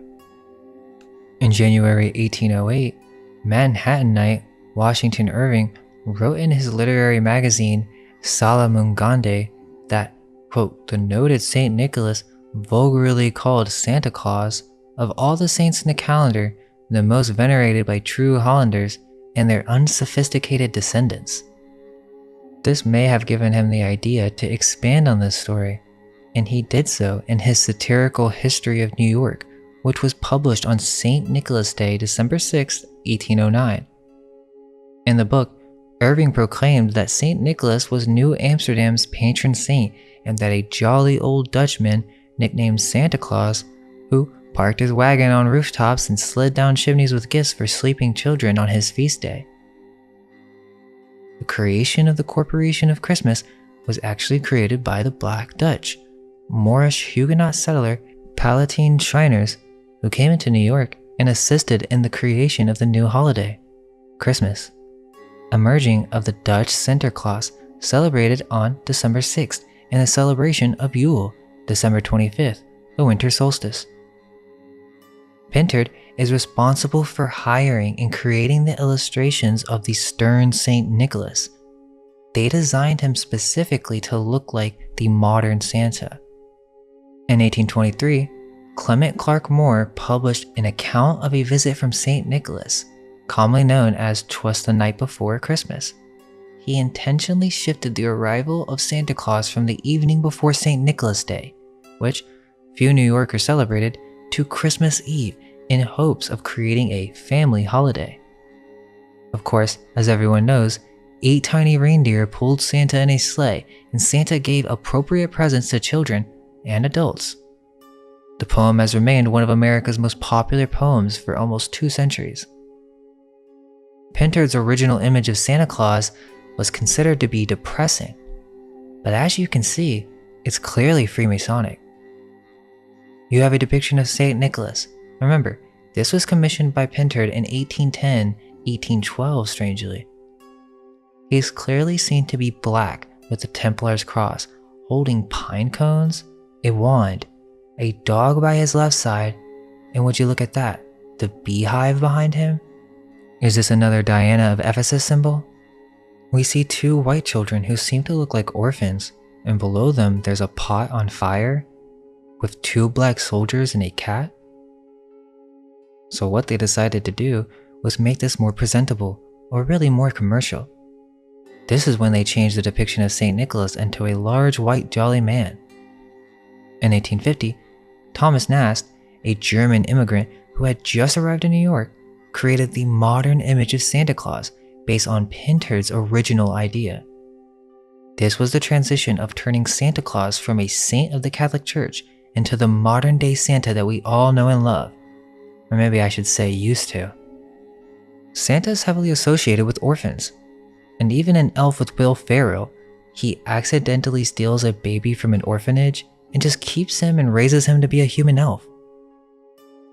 Christmas Comes But Once a Year from 1936 is about orphans waking up on a Christmas from a licking dog only to find that their toys are old and falling apart. They're so traumatized that the head of the orphanage thinks of an idea. He dresses up as Santa, gives them new gifts, and the illusion of Christmas. That should cheer them up.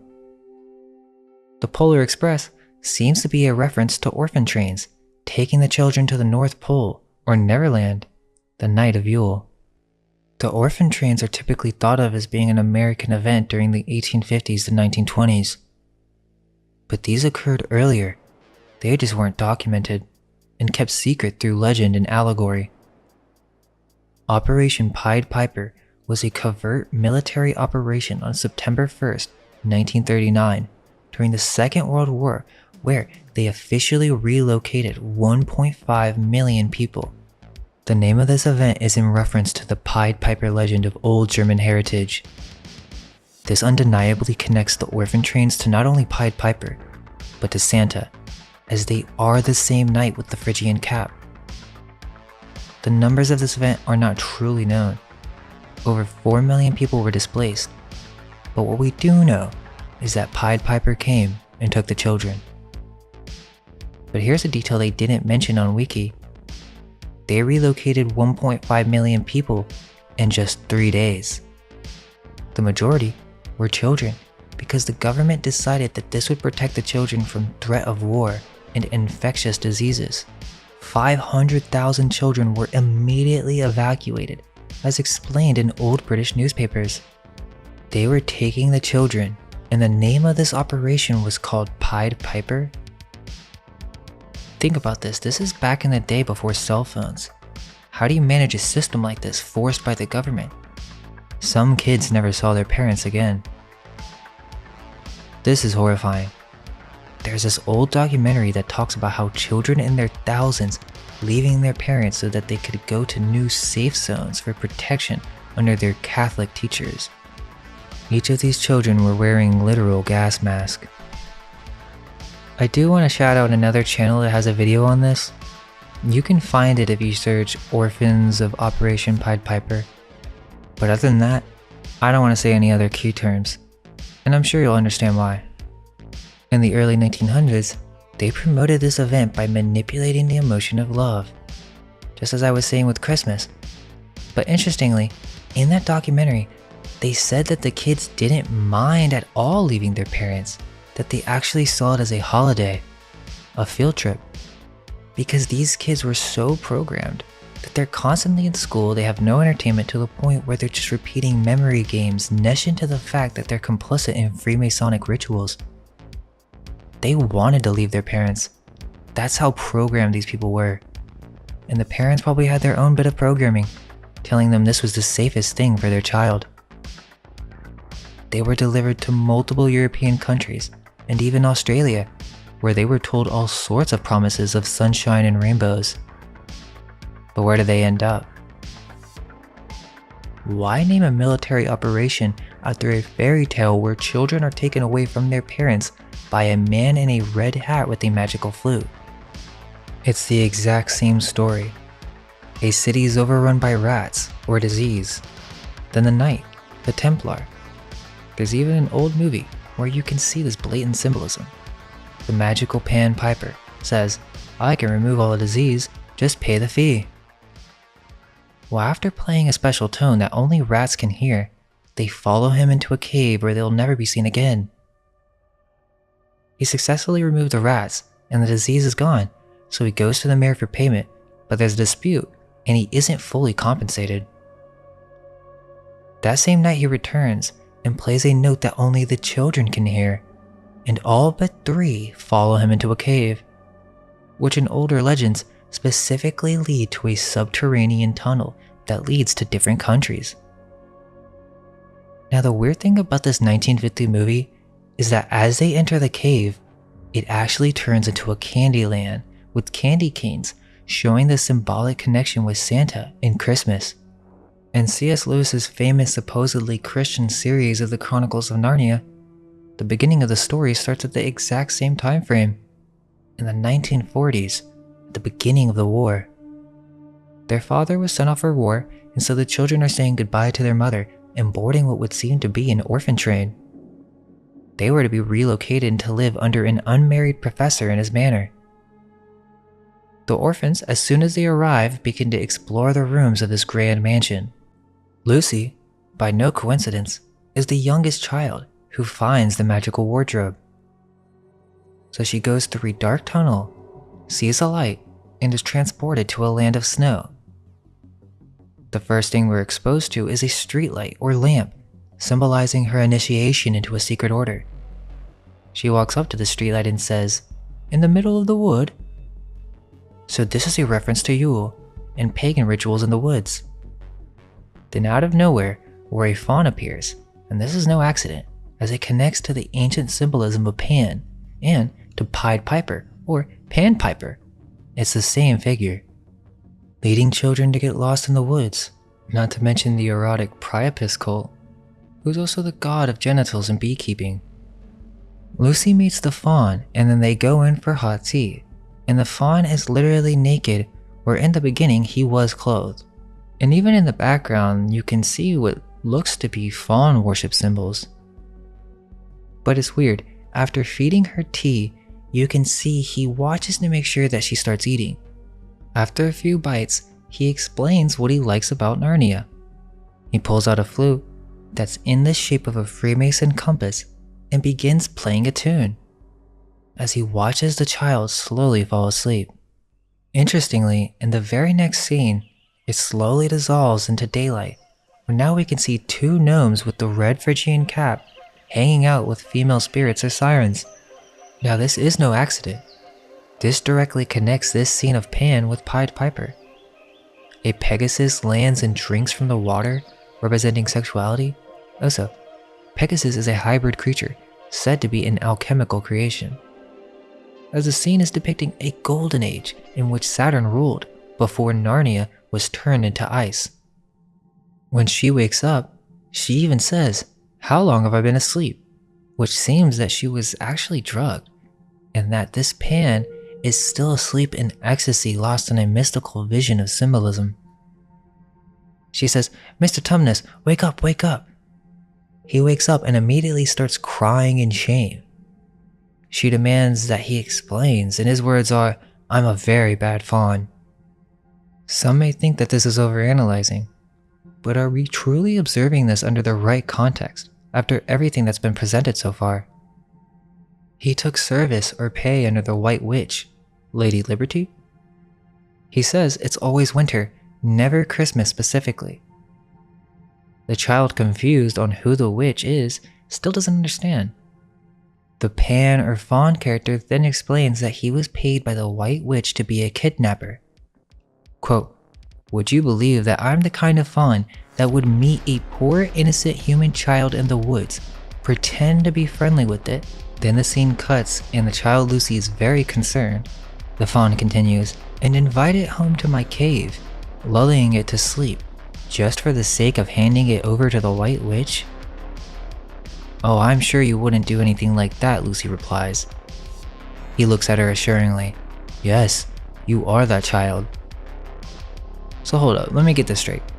He had orders from the White Witch that if he saw a daughter of Eve or a daughter of Adam, he was literally to kidnap them, fool them, bring them to his subterranean cave, and then deliver the children to the queen? This is the same story of Pied Piper, or Santa Claus, Krampus. The fawn even says that his flute was designed to put the children to sleep, so he has a magical flute, and he had planned this from the beginning, because he was afraid of being turned into stone. But after the child begs for freedom, he says, "Of course, I can't do that now that I know you." His whole character is deceptive from the beginning. The White Witch is Santa Claus from a pagan tradition. She rides in a sleigh pulled by two horned white horses that is also steered by a gnome in a red Phrygian hooked hat, while she wears the Statue of Liberty crown. She is the symbol of Satan, which again shows that this symbol can manifest in both male and female forms, Saturn and Venus. Don't skip Christmas or you're a Scrooge. That Christmas Carol movie with Jim Carrey? That's a really trippy movie from Disney. The light Lucifer leading him on an astral journey while he's wearing his nightgown or cap and gown, jester hat. You can even see this on the older depictions. The entire experience is some rite of rebirth where he meets Father Christmas holding the torch just like the Statue of Liberty. And this scene is really creepy. Actually, multiple scenes in this movie are really creepy. Even the faces when they start to morph. Interestingly, Father Christmas even says he's a part of a brotherhood.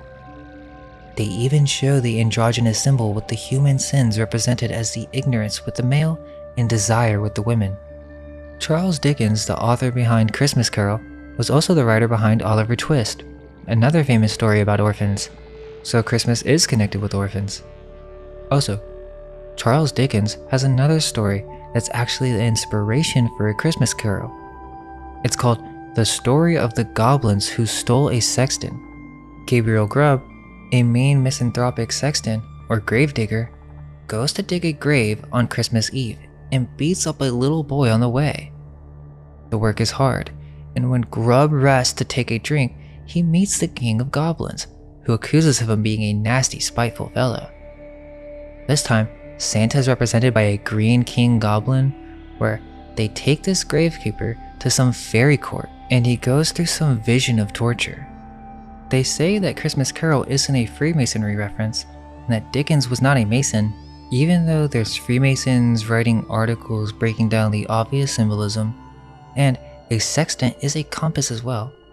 But one just can't help see the similarities, as it is a story of morality veiled in allegory, illustrated by symbols. Well, he's visited by 3 spirits, but it starts with him entering a door, the gatekeeper being his dead business partner.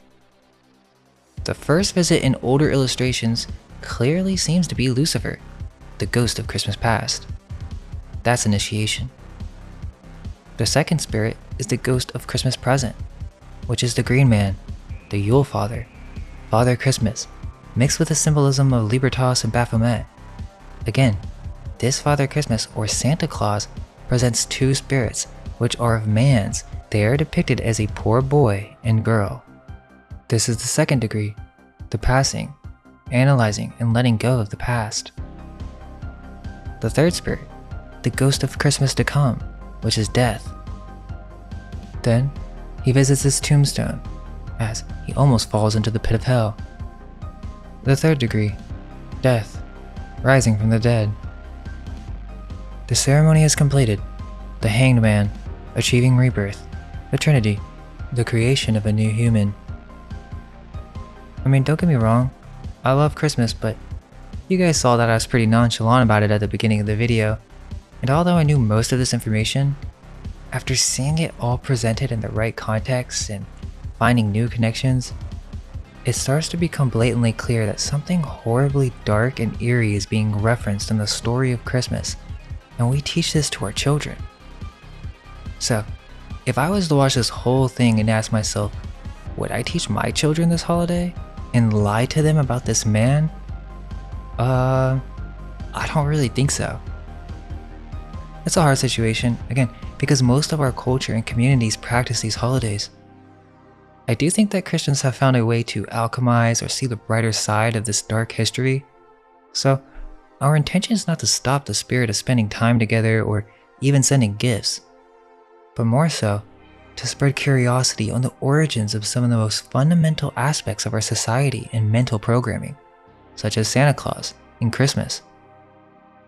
Asking questions is the first step. Only then can we begin to view our realm in a new light. Hope you guys enjoyed that one, and if you can come support our work by visiting our website, message us on our socials, and or joining the Discord, it would really help us out.